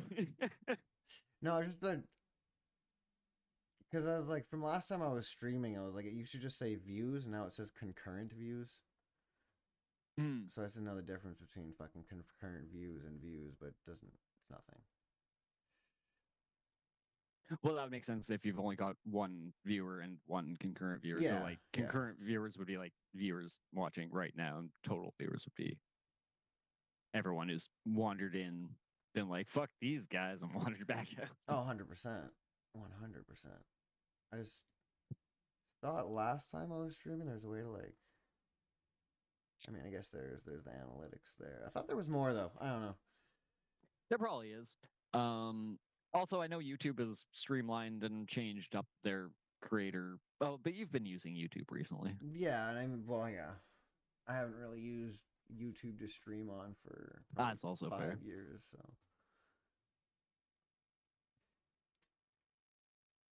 Yeah, it's a platform. Like, I do like YouTube a lot more than fucking Twitch. I do too, just because it's like Twitch. I don't know. I don't know how to describe it, but there's something. It's like a Chuck E. Cheese. Like a Chuck E. Cheese. It's kind of greasy. It's got a smell to it. You can tell that the people in the costumes really are just there for the paycheck. They're not actually enjoying themselves. And then you've got the rowdy children stomping on the mascot's foot, and then moderators are the staff. Yeah. Yeah, And then, I can't wait to go. And then the franchise ownership is just Twitch management. Yeah, I'm surprised they're still around. Chuck E. Cheese or Twitch? No, Twitch. Like I know a lot of people watch Twitch and stuff, but it's like I just don't. I don't know. I've never really found like watching Let's Plays and that kind of thing super appealing. I don't really like, and especially like, if I'm looking for gameplay footage, I don't want your fucking face in the corner taking up half the screen, or like overlays of like Yeah. subscribers and shit. Or like, and yeah, it's just not my viewing style. Like, Yeah, if I'm give watching me, someone game, like I personally like the screen and the person in like the bottom corner or whatever. If I'm like I don't, watching yeah, a like game, as long I find that a lot of them are like opposite. obnoxiously, Yeah, or the opposite, where it's like the main screen is the streamer and then they've got like the game in like a tiny a tiny corner, little like, box. And it's, yeah, I don't want to. and like I I don't want to guess, I watch mean, I you, guess bro. that's just the influencer culture. Well, yeah. It's I guess it's that attention economy that everyone talks about, but like, I don't know. I guess I just need to have the confidence of a person who doesn't know any better. Uh, could just be narcissism too, man. If you think you're the king shit, then it probably does make it a lot easier to attract Well, attention towards you. it reminds me of, there's an old quote. I wish I could remember who said it, but I am not inclined to currently Google it. But it goes along the lines of, the problem with the world these days is that the smart people are full of doubt and the stupid people are full of confidence. Yeah, that's a good way to put it too. Now I gotta find out who said that. Smart people full of doubt, dumb people confident. I was like, Why use many word wins? well, Few like word words. the first time I ever heard the term Oh, midweight used. it was Bukowski. Of course, it was Charles Bukowski. I love Bukowski, even though he is a piece of shit. Was like the first time I ever heard the term midwit used. It was like, it's like what a, oh, fuck, what was it? Oh yeah, it was like what a dimwit and those of wit share is that a midwit thinks they're smarter than both. Because it's like, Yep. yeah, that's, you have the people of moderate intelligence who have learned the surface level things, and they think that. And I mean, that's just done. We've got a name for that these days. It's Dunning-Kruger effect. Oh yeah, yeah. But yeah, and I think that's yeah.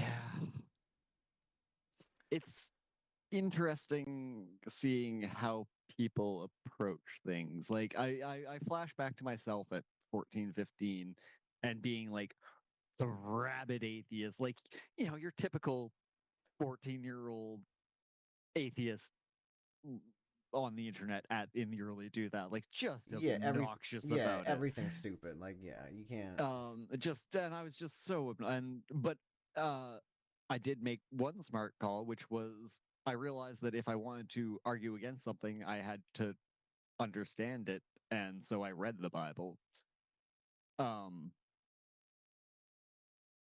Book sucks.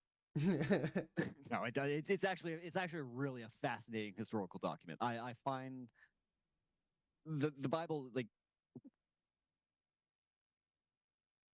taken as it is, as a collection of allegories, a collection of stories with a very strong and specific cultural and historic basis.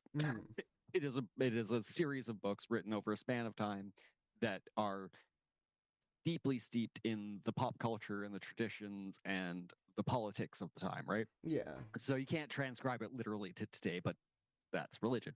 So in that context, I find the Bible and associated stories, the Old Testament and Dead Sea Scrolls and all that, endlessly fascinating, because they provide a really rich, if biased, historical context for how people were thinking at the time, how people were acting at the time, what the social norms were, why the Bible was, and why Jesus was such an upset to the norms and the systems.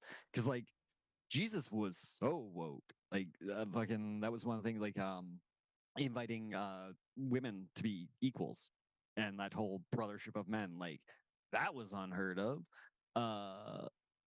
Like, like hanging out with whores and leper, like the diseased, the unwashed masses, essentially. And again, that whole concept of, hey, we're all equal. We're all the same, man, woman. I think that's about as far as they got at that point. But Yes. but that was the general thing, and yeah, it's like the opening of I gotta quote it directly because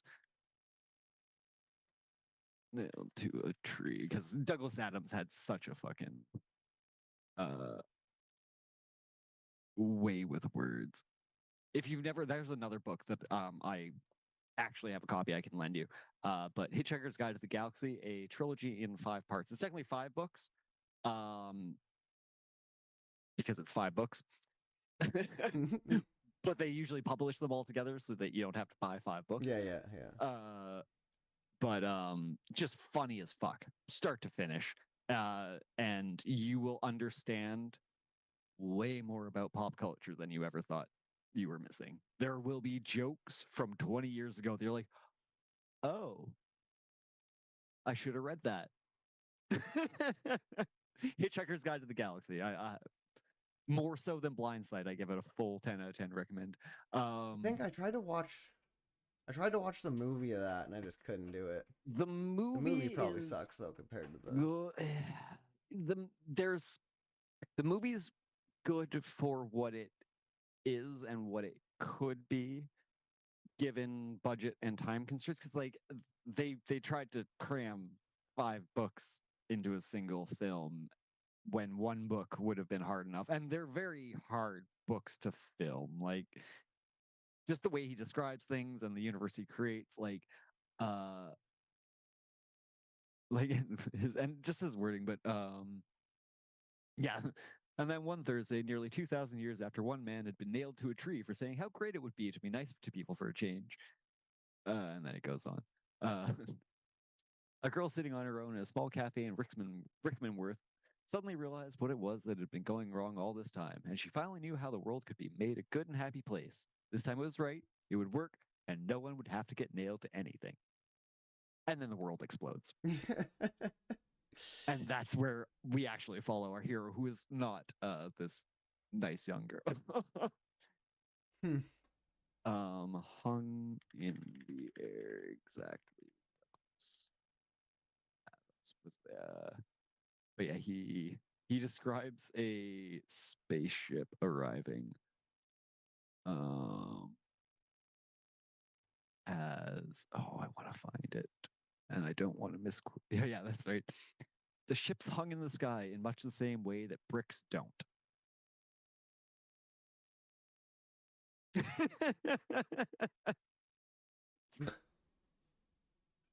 It's just Douglas Adams. Like, So picture a it brick. fell? No, a brick would fall. Yeah, that's what So the ship hung. Yeah. Like a brick wouldn't. Yeah. Yeah, okay. Yeah.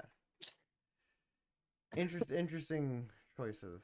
Oh yeah, his whole thing is, it's fun like that. I'm not doing it justice by just picking and choosing fucking bits and pieces, but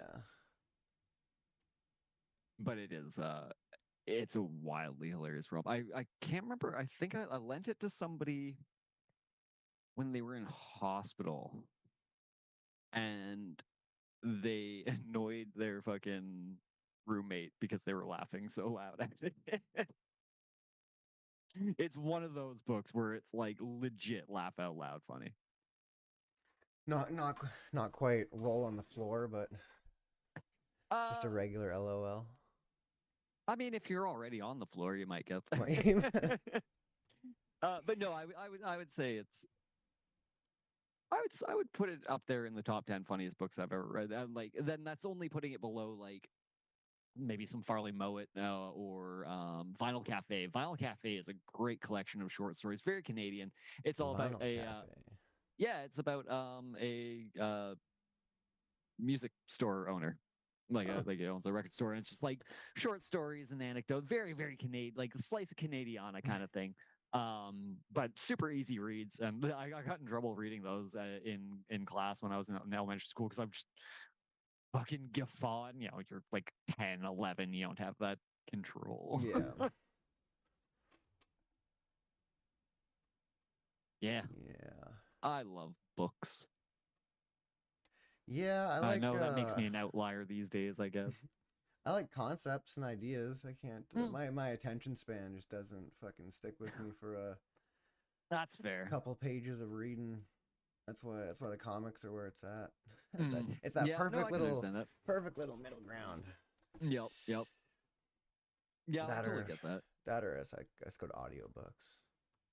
Yeah, I Back to think the I'll try. audiobooks. I'll have to give audiobooks another shot because like I've got a bunch because I had an Audible subscription for ages and I wasted so many I should have way more books, but again, I wasn't listening to audiobooks. I just wasn't using them. But I've still got a decent collection. Like I download like the Silmarillion. That's actually one that I listen to because I can That was one listen I wanted to check out. to Mention that's I won't say it's a very informative companion to the Middle Earth Lord of the Rings world. I wouldn't necessarily go so far as say it's like a good read. Um but it's again in a very different sense, it's a fascinating historical document. Oh yeah, even just the world building aspect, right? Mhm. That's Oh yeah. I was about to say actually my favorite part, which thankfully comes at the start, so I can actually listen to it, is the description of the creation of the universe and oh what's his name, the god above all basically, and Iluvatar? yeah, Yeah.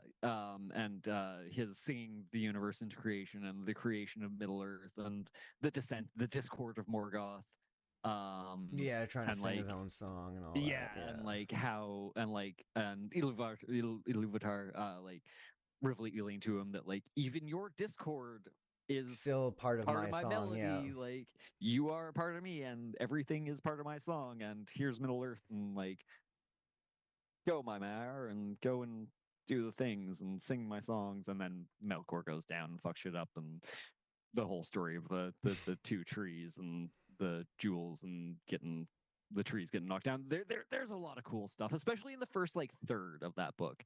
Before it kind of like from my memory of it, it kind of drifts into like like a lot more history and like family trees. Yeah. But that could also just be my recollection of it. But yeah, When they talk about Tolkien's got some cool writing.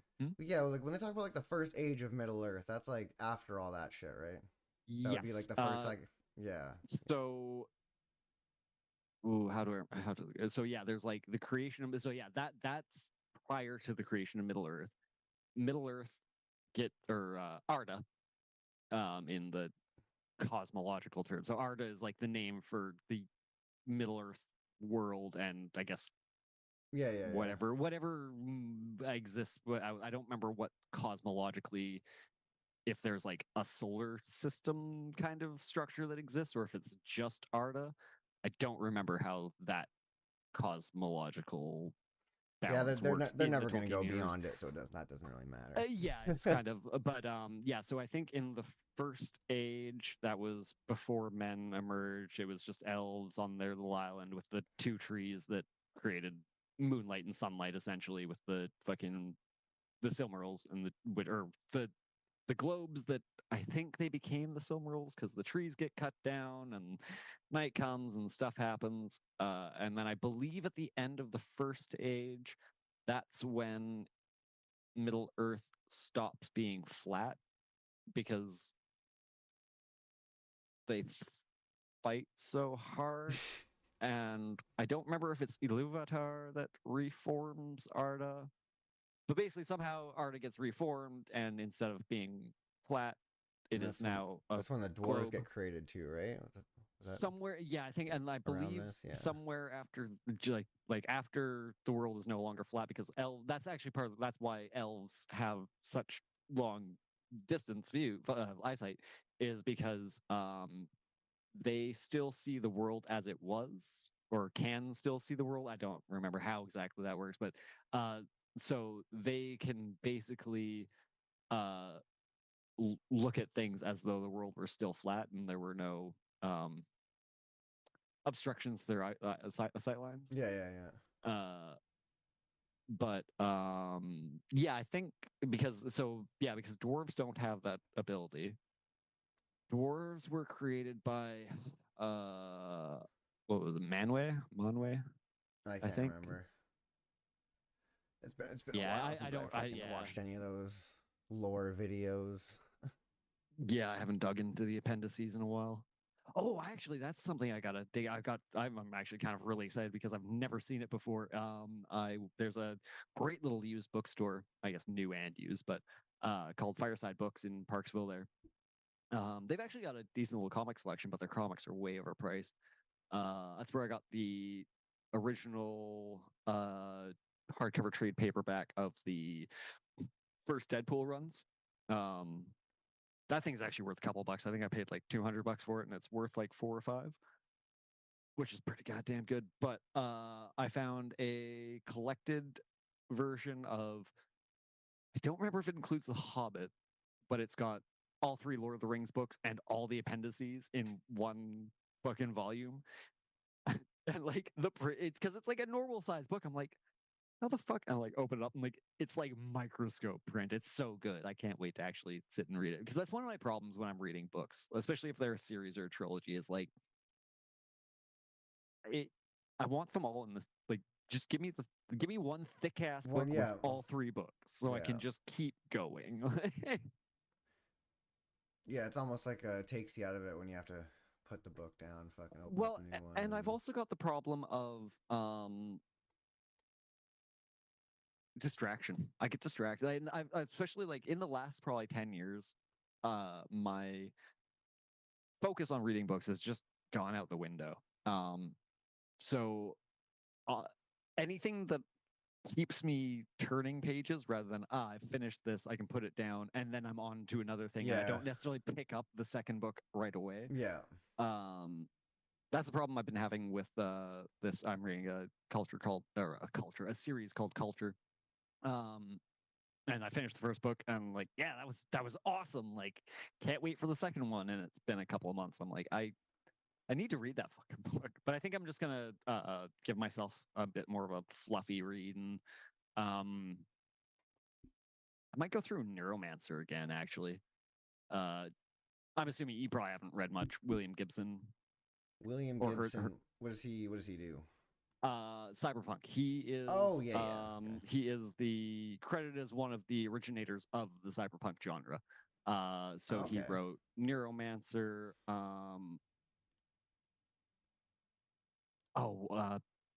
Mona Lisa Overdrive. Neil Stevenson is another name. He wrote Snow Crash. Neil Stevenson. It's Phen. Stephenson. Stephenson. Okay. Yeah, so there are 2 that are kind of often credited as creators of the genre, but the opening line of Neuromancer is just so good. Fucking again, I don't want to misquote it. Neuromancer. Yeah. Chapter 1. William Sky Gibson. above the port was the color of a television tuned to a dead channel. Which I guess these days, dude, that's a cool fucking first line. That is like, sweet. That's a sweet line. Yeah. Yeah, and like hold on, read that one again. I gotta hear that one again. The sky above the port was the color of a television, tuned to a dead channel. Tuned to a dead channel. That is so fucking. Which is funny because like these days, I guess that would be bright blue. Yeah. Because like what do you get when you fucking? Yeah, you don't get static. You don't get static you don't get anymore. static. Yeah. That's an interesting one because yeah, that would hit people differently. You have to at a certain point that doesn't make sense to right. Man, that's a line that'll die with history. Interesting. Nah, because that cyberpunk aesthetic and that vision of that future has become so ingrained in our pop culture zeitgeist, I think it's an image that is going to still permeate, even if one doesn't have necessarily a direct. It won't hit the same. Yeah. But But, the like, it's point will funny, still get across. exactly. But Yeah. I actually saw an article that actually made me feel old. And it was your parents probably saw the tail end of the Big Bang on their TVs. I was like, oh, they mean static, because part of the cosmic microwave background radiation, which is kind of the fingerprint of the Big Bang that we can actually see. Yeah. Part of, like, a very, very small percentage of that came through as static on your TV set, because that's all static is, right? It's just random electromagnetic interference, Yeah. because because there's nothing, there's no signal for the electron gun to actually shoot onto the screen, right? So when you're just watching a static TV, you're getting all kinds of incidental radiation, including some that comes from the CMBR, cosmic microwave background radiation, which is leftover radiation from the Big Bang. So you could tune into static and see the beginning of the universe. That hurts. That hurts my brain a little bit. It's Yeah, I got a tiny head, but I got some facts in there. Getting hats though, that's a pain. I don't have an answer to that one. I can tell you about how the world fucking started, but trying to fit this skull into a hat, that's not gonna happen. There's so much space. Oh yeah, I don't think I showed you this fucking. I saw that actually. I meant to comment on it. That turned out so fucking cool. Yeah, it turned out way better than I thought. Is the blue, like, does it actually have a bit of a shine to it? No. Well, okay. Actually, it does. It's a little metallic-y, yeah. Yeah. Okay, because it comes up as like very metallic-y, yeah, which looks awesome. But yeah, no, that turned out so well. And then because I wear hats backwards, and oh yeah, I got the logo. I actually really like it on the back there, because, like, as a non-backwards wearer. Yeah. Because, like, yeah, I like that. It is a little Warhammery. Yeah, that's why I tried to make it like more detailed. It's a hard one. Yeah. I think it's also just the fact of, like, webcam and YouTube compression, right? So I was looking detail doesn't quite pop, but because it's it would closest be to the Mechanist. Because like the Mechanists have their thing, so I was like looking through every single Mechanist logo, being like what would be my differentiator, and theirs is it's an insignia, more or less. It's less just the Mechanicus and more look up Servo Skull. Servo Skull. Yeah, because, like, it's not necessarily a specific thing to a faction. It's like a thing that the Imperium uses, because the Imperium doesn't use AI. So they have, like, floating skull robots. I see. With the eye. With the eye. With the eye. Yeah. Okay. Yeah. I see it. Yep. Yeah. I really like the design. I think the way you're going with, like, adding detail, but that's what I see every time I see it. No, 100%. I see. Fucking okay. Noted for the fucking future iteration. See, I knew this pop culture shit had to be useful somewhere for somebody. Yeah, because I was like, that was the hardest thing to do, was try to make it like a skull that's an augmented human, but that doesn't overlap with 40K. With 40K, that's right? A tough one. It's like, yeah, no, I feel you there. And even too, like, and with the whole. In fairness, like, I actually just got this fucking mini that kind of.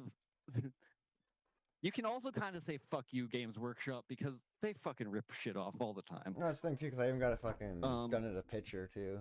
So yeah, I got fucking limited edition blah blah Warhammer Plus. Nobody should subscribe to it. Oh god damn it! I have to turn this off. Yeah. I keep trying to, like, show things. I'm like, oh, I need to turn the background off. Otherwise, my camera doesn't fucking catch it. Oh, this isn't comfortable at all. But yeah, oh, it's sideways. Now it's upside down. Yeah, it's blurry. Come on. There we go. Oh, there you go. Yeah, they just ripped off fucking Xenomorph and put fucking augment shit on it. Augmented xenomorph. Yep. So, and okay, good. Autofocus set. I was like, did I hit the goddamn button again? So yeah, never feel bad about ripping off Games Workshop. What's even too, because like the one thing I was thinking about is like, I could change it by not having it in that like the circle. I could like get rid of the circle. Yeah, that would probably actually help. But the circle was intended to represent a fractured Earth. Like it has a meaning to it, right? Like it's Earth, because it originally started out with that's how many races I had. Right, and they were supposed to each be their own thing on the they were all Earth. gonna have a segment. Yeah. So that's kind of where the logo stemmed from. So it's like, I feel like because I have meaning to mine and it's not just a circle. I think definitely I would keep that as your concept and your layout, because like similarities aside, like you having that background idea behind why the circle is there instead of it just being like, it's a circle, because it also gives you a lot of room to play. Like you can change how the segments are shaped and like. Well, and then I had a plan for like my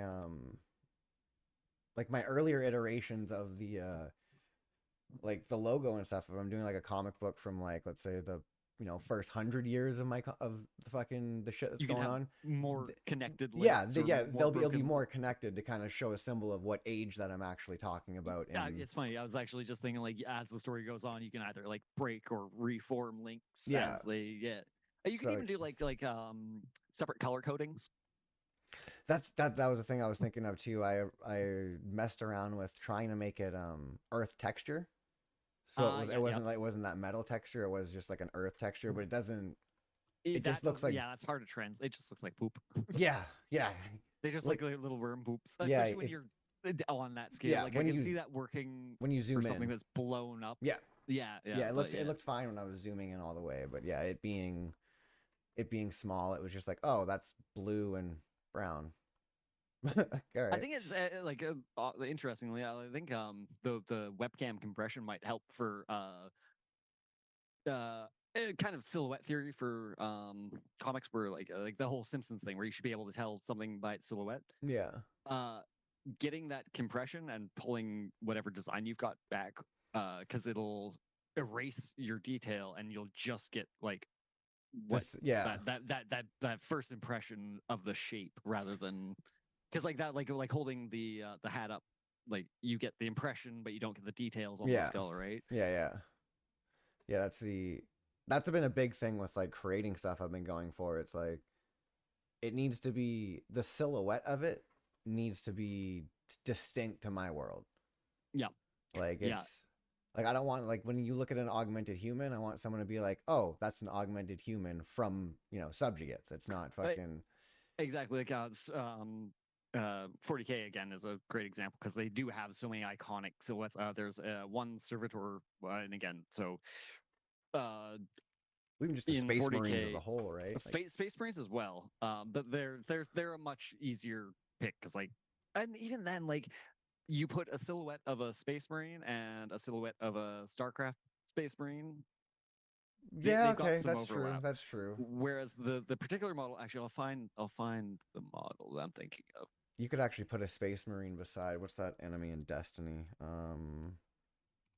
Destiny, this motherfucker. Copy image. Discord. God, the Cabal. Destiny Cabal, right? This dude with the fucking like the big ass fucking claw arm, like. I picture a servitor, and like I picture like that outline. I just sent it in the personal messages in Discord there. What?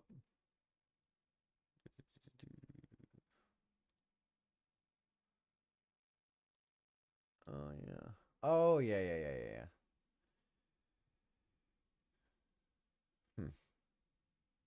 Yeah, 40K has some really cool shit.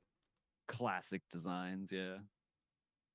And like part of that is just the artists they had working for them at the time. Like if you ever look up John Blanche, Blanche, he did some of like the most iconic 40K artwork. Like he did the painting of the Emperor on the throne, where it's like just the skeleton dude. You've Oh probably yeah, seen yeah, it just yeah. in memes and shit. Um, but like that is like iconic, and it's funny because it actually speaks to the world building that kind of went on behind the scenes, because a lot of people still to this day look at that and they think like that's the Emperor. That's what the Emperor looks like in current day 40K. He's entombed on the throne. And there was an interview with John Blanche where he's like, yeah, that's just a facade. Like the actual Emperor is somewhere in the back there, like in multiple pieces, hanging out in jars because he's a corpse, and he's basically like undead. Like he's alive, but not really alive. He's mostly just psychic energy at this point. And so yeah, he goes on. He's like, yeah, so like thousands of pilgrims all spend their lives and die getting here to pray to the facade of an emperor. Like that's Yeah. not really him up there. Yeah, that shit's cool. I fucking love 40K for that type of Oh, shit. and yeah, that's again, when you come over, it's got to be in the same or a similar box. But I've got my old uh third edition rule book, which was like when 40K really became what it is today. Because prior to that, you had Rogue Trader and second edition, which were a lot more wacky, a lot more zany. They didn't have the lore nailed Yeah, down. yeah, yeah. It was just kind of like nowadays, Space Marines have the Primarchs, right? You're familiar with Primarchs, sort of. I played Space Marines. I knew all this shit when I was playing it, but Very fair. Quick overview: Space Marine. Emperor created the Space Marines, and he created the 20 Primarchs, which were supposed to be like super Space Marines that they took the genes from and made all the other Space Marines from, right? yes, Uh, yes, yes, yes, yep. Chaos fucking plot happens. They all get scattered. Chaos are the Emperor, bad ones, right? yeah, Yeah, yeah. those are the ones that I always picked. Chaos are the well, four. I won't be a fucking grog nerd. The four gods, and they all represent aspects of emotion. So you've got Korn, who represents war and rage and bloodshed. You've got Nurgle, who represents disease and plague and rot. You've got Zinch, who represents scheming and manipulation, and he's like the magic user. And then you've got Slaanesh, who is the embodiment of debauchery, furries and whatnot. Well, I guess more scalies and clawed things, but sex, drugs, and rock and roll. They're actually, I would like to make a unit of Chaos Slaanesh Marines, because they have a special unit called Noise Marines, who are basically just metalheads. They use sonic weapons, so they've got like guitars and guitars that create riffs that shred the flesh from your bones, kind of thing. Yeah, they're just a fun faction. So they've retconned it now, and they've added some things that I'm not 100% up to speed on. But the old story was that Chaos basically took the Primarchs, spread them across the galaxy. Emperor had already had their genes and stuff, so he makes the 20 legions of Space Marines, goes out on his great crusade, and starts reconquering the galaxy. I got cider. What the fuck was I originally? What are they called? The Primarchs. Primarchs. Why was I talking about the Primarchs? I don't know. I got distracted explaining the entire history of fucking 40K. Shit. We went from silhouettes to the Emperor being decapitated or disemboweled. Oh right, we were talking about Primarchs. lore building and second edition, because so like nowadays Primarchs have all this backstory of like how they were the Emperor's sons and blah blah blah, like had all these major roles to play and were like super Space Marines basically.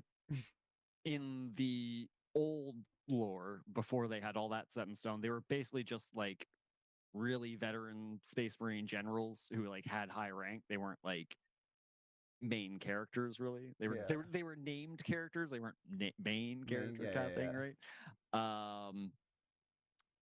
So it just had a lot more wackiness, uh, a lot more tongue-in-cheek humor. Like in, well, I guess I shouldn't say current. Well, I guess still current 40k. It's they've been changed. They've actually been like updating the lore and moving the timeline forward, which was something that hadn't really happened for 10. Like there was minor things that kind of advanced the overall plot, but not really. They didn't really change status quo. Like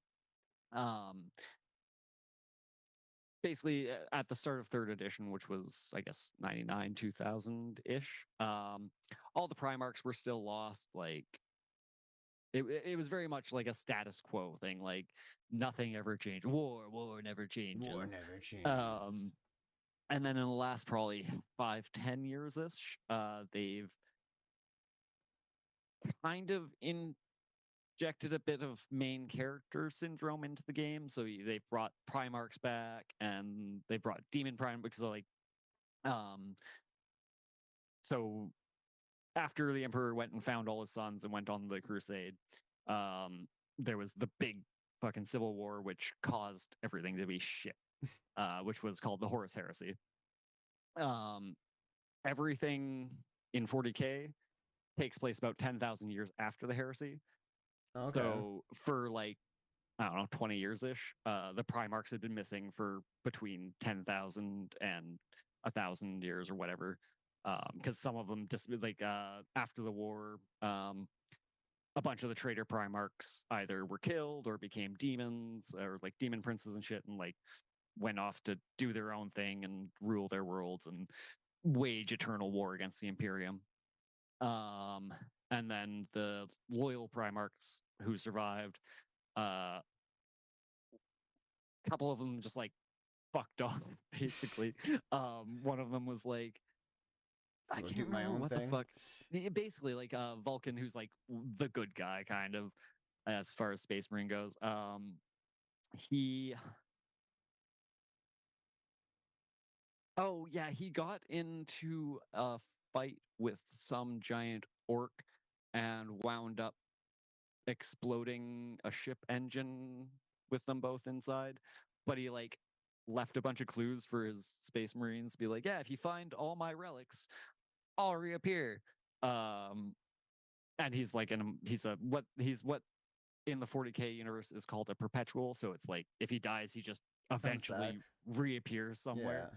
So he's been gone for fucking whatever, a couple thousand years. There was another guy who is basically the 40k equivalent of Space Marine Genghis Khan. All of his Space Just Marines conquering. Well, yeah. So nobody really knows what the fuck happened to him. So like all his Space Marines ride fucking bikes, and their whole thing is like we're the Mongol horde essentially. But on motorcycles. On motorcycles. He fucked off somewhere on some crusade of some sort and just disappeared. But like everyone's like, yeah, he's out there somewhere, just fucking shit up. The Primarch of the Space Wolves got all pissed off, and so like all the Chaos Gods live in a parallel universe or dimension called the Warp.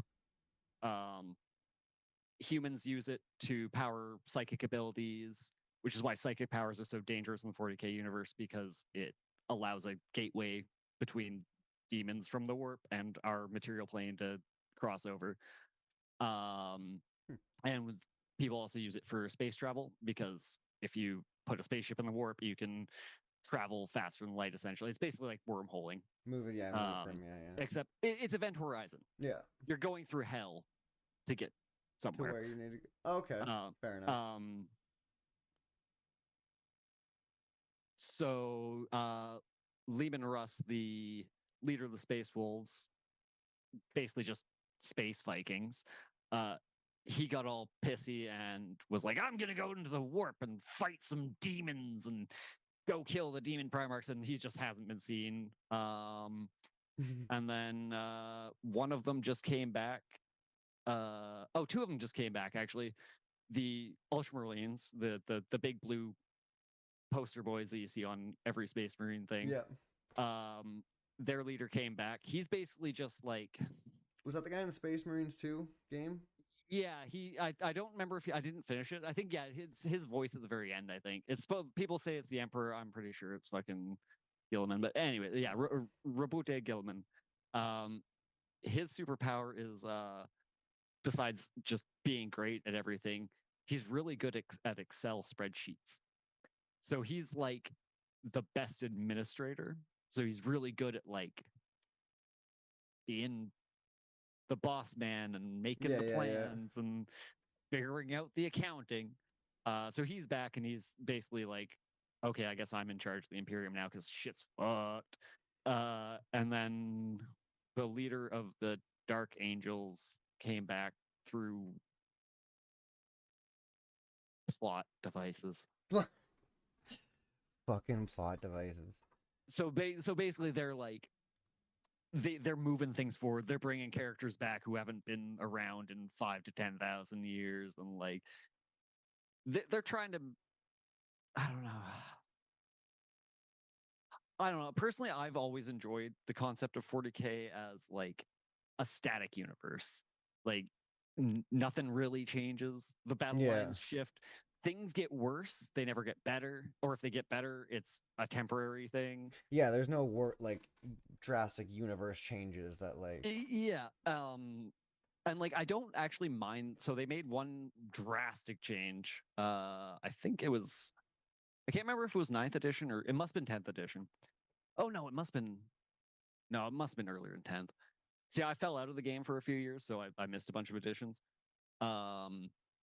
But they basically there's this giant warp storm, which is basically like a gap in reality that opens up into the warp. And it was called the Eye of Terror. And there was a planet called Acadia, and it had basically ancient technology that kept the Eye of Terror from spreading. And there was a big crusade. Acadia fucking exploded. Planet just cracked. Pretty cool thing. I'm not doing it justice. I just need to like. There's so much I'm condensing and having to skip over to get to explain this point. But so when that happened, all of a sudden, the Eye of Terror just fucking spread and like cut the galaxy in half, basically, causing all kinds of chaos that hasn't been seen in longer than 10,000 years. And yeah, basically fracturing everything and fucking shit up even more and moving the story along. I didn't mind that because like it falls into that like things never should get better. Things should only get exponentially worse. But yeah, I'm a little concerned because like Games Workshop has done this before.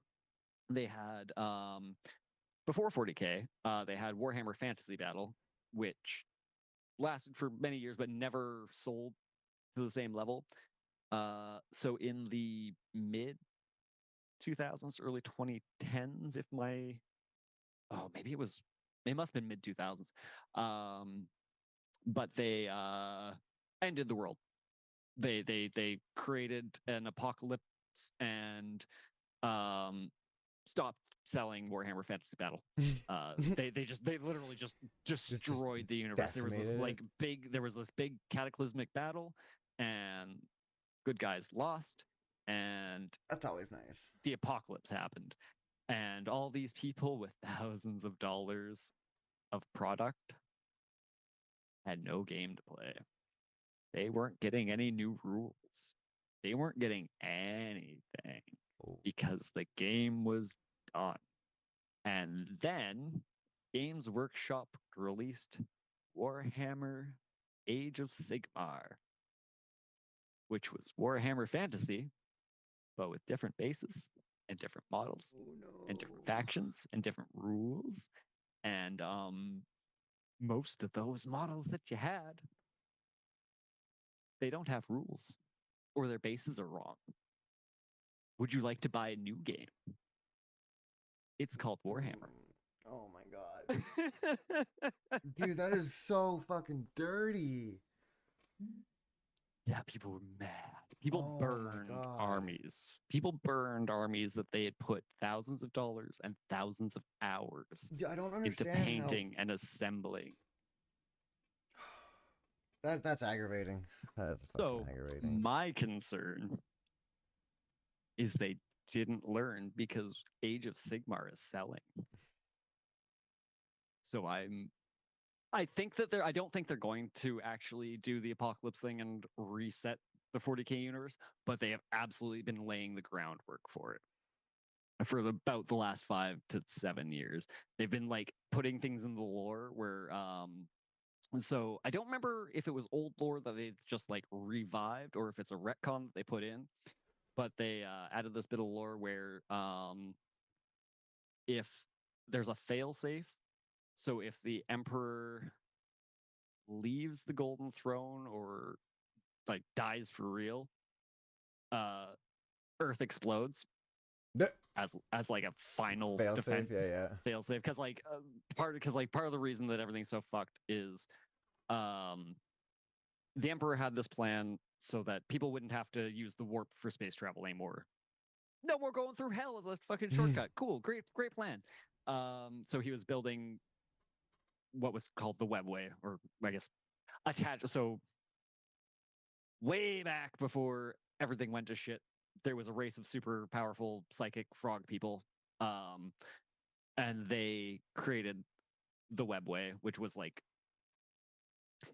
picture the tubes in Futurama, Yeah. but for spaceships going through hell. So instead of going through hell, you go through the tubes. Best way to describe it. So ancient frog people got into cataclysmic war, went extinct. The Eldar, who are space elves, took up their mantle because they were created by the frog people, and started using the Webway themselves. They fucked too hard, did too many drugs, and got way too much into BDSM, to the point where so at that point there were only 3 chaos gods. There was Khorne, Nurgle, and Tzeentch.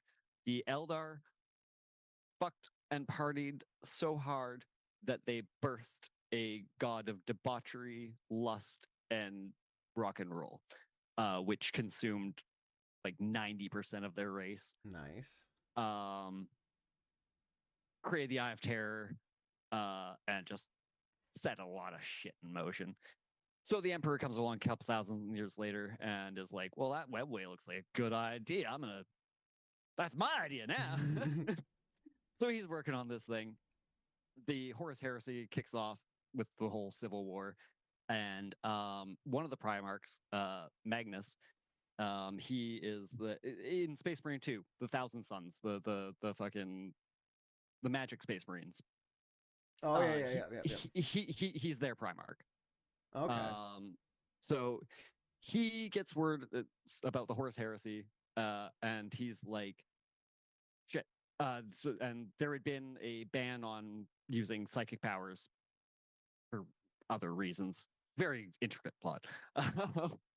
But basically, he wasn't allowed to use fucking his psychic abilities, even though he was the best psyker and so good, and I'm daddy's little boy. So he was like, well, fuck, I gotta warn dad. I gotta warn the Emperor that this heresy's going off. I'm gonna send a psychic message. And he hits the psychic wall. And he's like, well, shit, how do I get past this? Turns out the Emperor put it up, and Tzeentch rolls up in his little psychic mind space that fucking telepaths use, and he's like, oh, I can lend you some power. You can get through that. Yeah, just trust me. And Magnus is like, seems legit. Mashes through the barrier to warn the Emperor, and turns out that was keeping a bunch of demons from invading the Earth. So now the Emperor basically has to sit on the throne and keep this fucking doorway closed. That's a very Very. in very quick reading of it. But so yeah, that's why there's I think it's called the terminus device. But basically, if he dies or vacates the throne, Then Earth blows up. Earth blows up. And then they've recently added this bit of lore. So there's like, so there's this super secret group of Space Marines that were created like right when the Emperor died. Nobody knows about them. They're super secret. They're demon hunters. That's like their thing. They're here to fucking fight demons, and they're really good at it. They get special armor. They're a little more expensive. Super cool, right? They added a thing where now if anyone tries to like heal the Emperor or bring him back or like get him off the throne for any reason, Yeah. they're supposed to like force him to stay on the throne, which is kind of setting the stage for a minor civil war because Yeah. the Emperor also created fucking super duper Space Marines called the Custodians. They're like, I remember hearing those names. yeah, so they're like his like personal bodyguard. They get gold armor these days. I kind of wish they'd stuck to the old lore because there was a passage and some imagery from the old, I can't remember what fucking codex it was. Basically, because they were so ashamed that they had failed the Emperor, they stopped wearing armor and just oiled themselves up and glistened around the Imperial Palace. Very strange stuff. Yeah, They've sounds like retconned it. that. They wear their armor again. But yeah, so they're kind of like setting the stage for a potential civil war between the Grey Knights and the Custodians, That'd be sweet. which it would be cool Chaos. on screen, but it In- makes no in- sense. Yeah, and yeah. And like it would, I don't know. It's just, I worry. Anytime Games Workshop does fucking anything, I worry because they are just so bad at stuff. I'll never forget they tried to trademark the phrase Space Marine. Nobody else was going to be allowed to use it. That failed. That failed hard. I can imagine. Considering you got StarCraft. Well, StarCraft, I think it was actually Starship Troopers that was Oh yeah. one of the deciding ones. Not the film, but the original novel. Oh yeah, I guess. Wait, were they called Space Marines in the movie? I think they were. I don't remember. I don't think in This the might- movie. This might have been because YouTube videos I was watching that referred to them as Yeah. Space Marines. Because I think one of Games Workshop's platforms was that it referred specifically to like power armored Space Marines, and in the 1967 original Starship Troopers novel, they are powered armored, and I believe they're referred to as Space Marines. I would have to double check that, but I think that was like the final crux of the final nail in their coffin for that case. Yeah, Games Workshop really fucking sucks in a lot of cases. I mean, just their pricing is insane. Like, how much is a fucking, let's see, gamesworkshop.ca? How? Well, actually, I gotta cut this stream about her. fair. I mean, where are we at now? Where are we at? 2 hours. Yeah, that's a pretty good couple hours. That's pretty decent. And fucking Only like a couple of minutes of dead air there. Not too bad. that's actually not bad. No, we did pretty good. Pretty well, I should say. We Pretty done good is terrible. we done Terrible good. grammar. We done good, Pa. Are you proud of me now, Mom? And I mean, next time, fucking, you like, if we can just get it set up better, so it's like, Yeah, because I guess so it's like when I'm talking, I can like, because I know I had the stream set up, or my share screen set up, and then I fucking closed it, and then I didn't want to have to like ask permission and shit every time I wanted to fucking. But then I thought about it, I was like, why don't I just leave it up, because I'm able to swap between yeah, because it's got the tabs, right? windows. Yeah, I didn't think about that Yeah. until after. Yeah, we'll futz with that and figure out the host and co-host thing, and because I would like to also be able to share. I keep real. I'm like, oh, I can just create a share on OBS. I'm like, oh, I'm not using OBS for streaming. I'm just looking at it. Yeah, because that's all you have to do to stream to your YouTube, right? All you have to do is hit start streaming, and then you're good too. Yeah, so Yeah. Yeah, so we'll figure that shit out. But either way, I'd say the first tester Yeah. here was pretty good. I'd say it went pretty well. Maybe we'll even get a person watching next time. That I'm actually well, yeah. Now that we got it figured out, I'm going to on my little comic books fucking live streams I watch. I'll fucking throw some promotion in there, and then yeah, we'll see if we can get at least 1 or 2 people watching for next week. Yeah, worst case scenario is just fun to shoot the shit. Well, yeah, like this is what we do on the weekends, pretty much, anyways. So. Right? Like, might as well have a record of it. Yeah, and yeah, fucking A. Well, I'll probably catch you later tonight. Oh yeah, you know me, I'll be on. If anyone makes it through this stream, fucking good on you. You're a better person. Than I am. Yeah.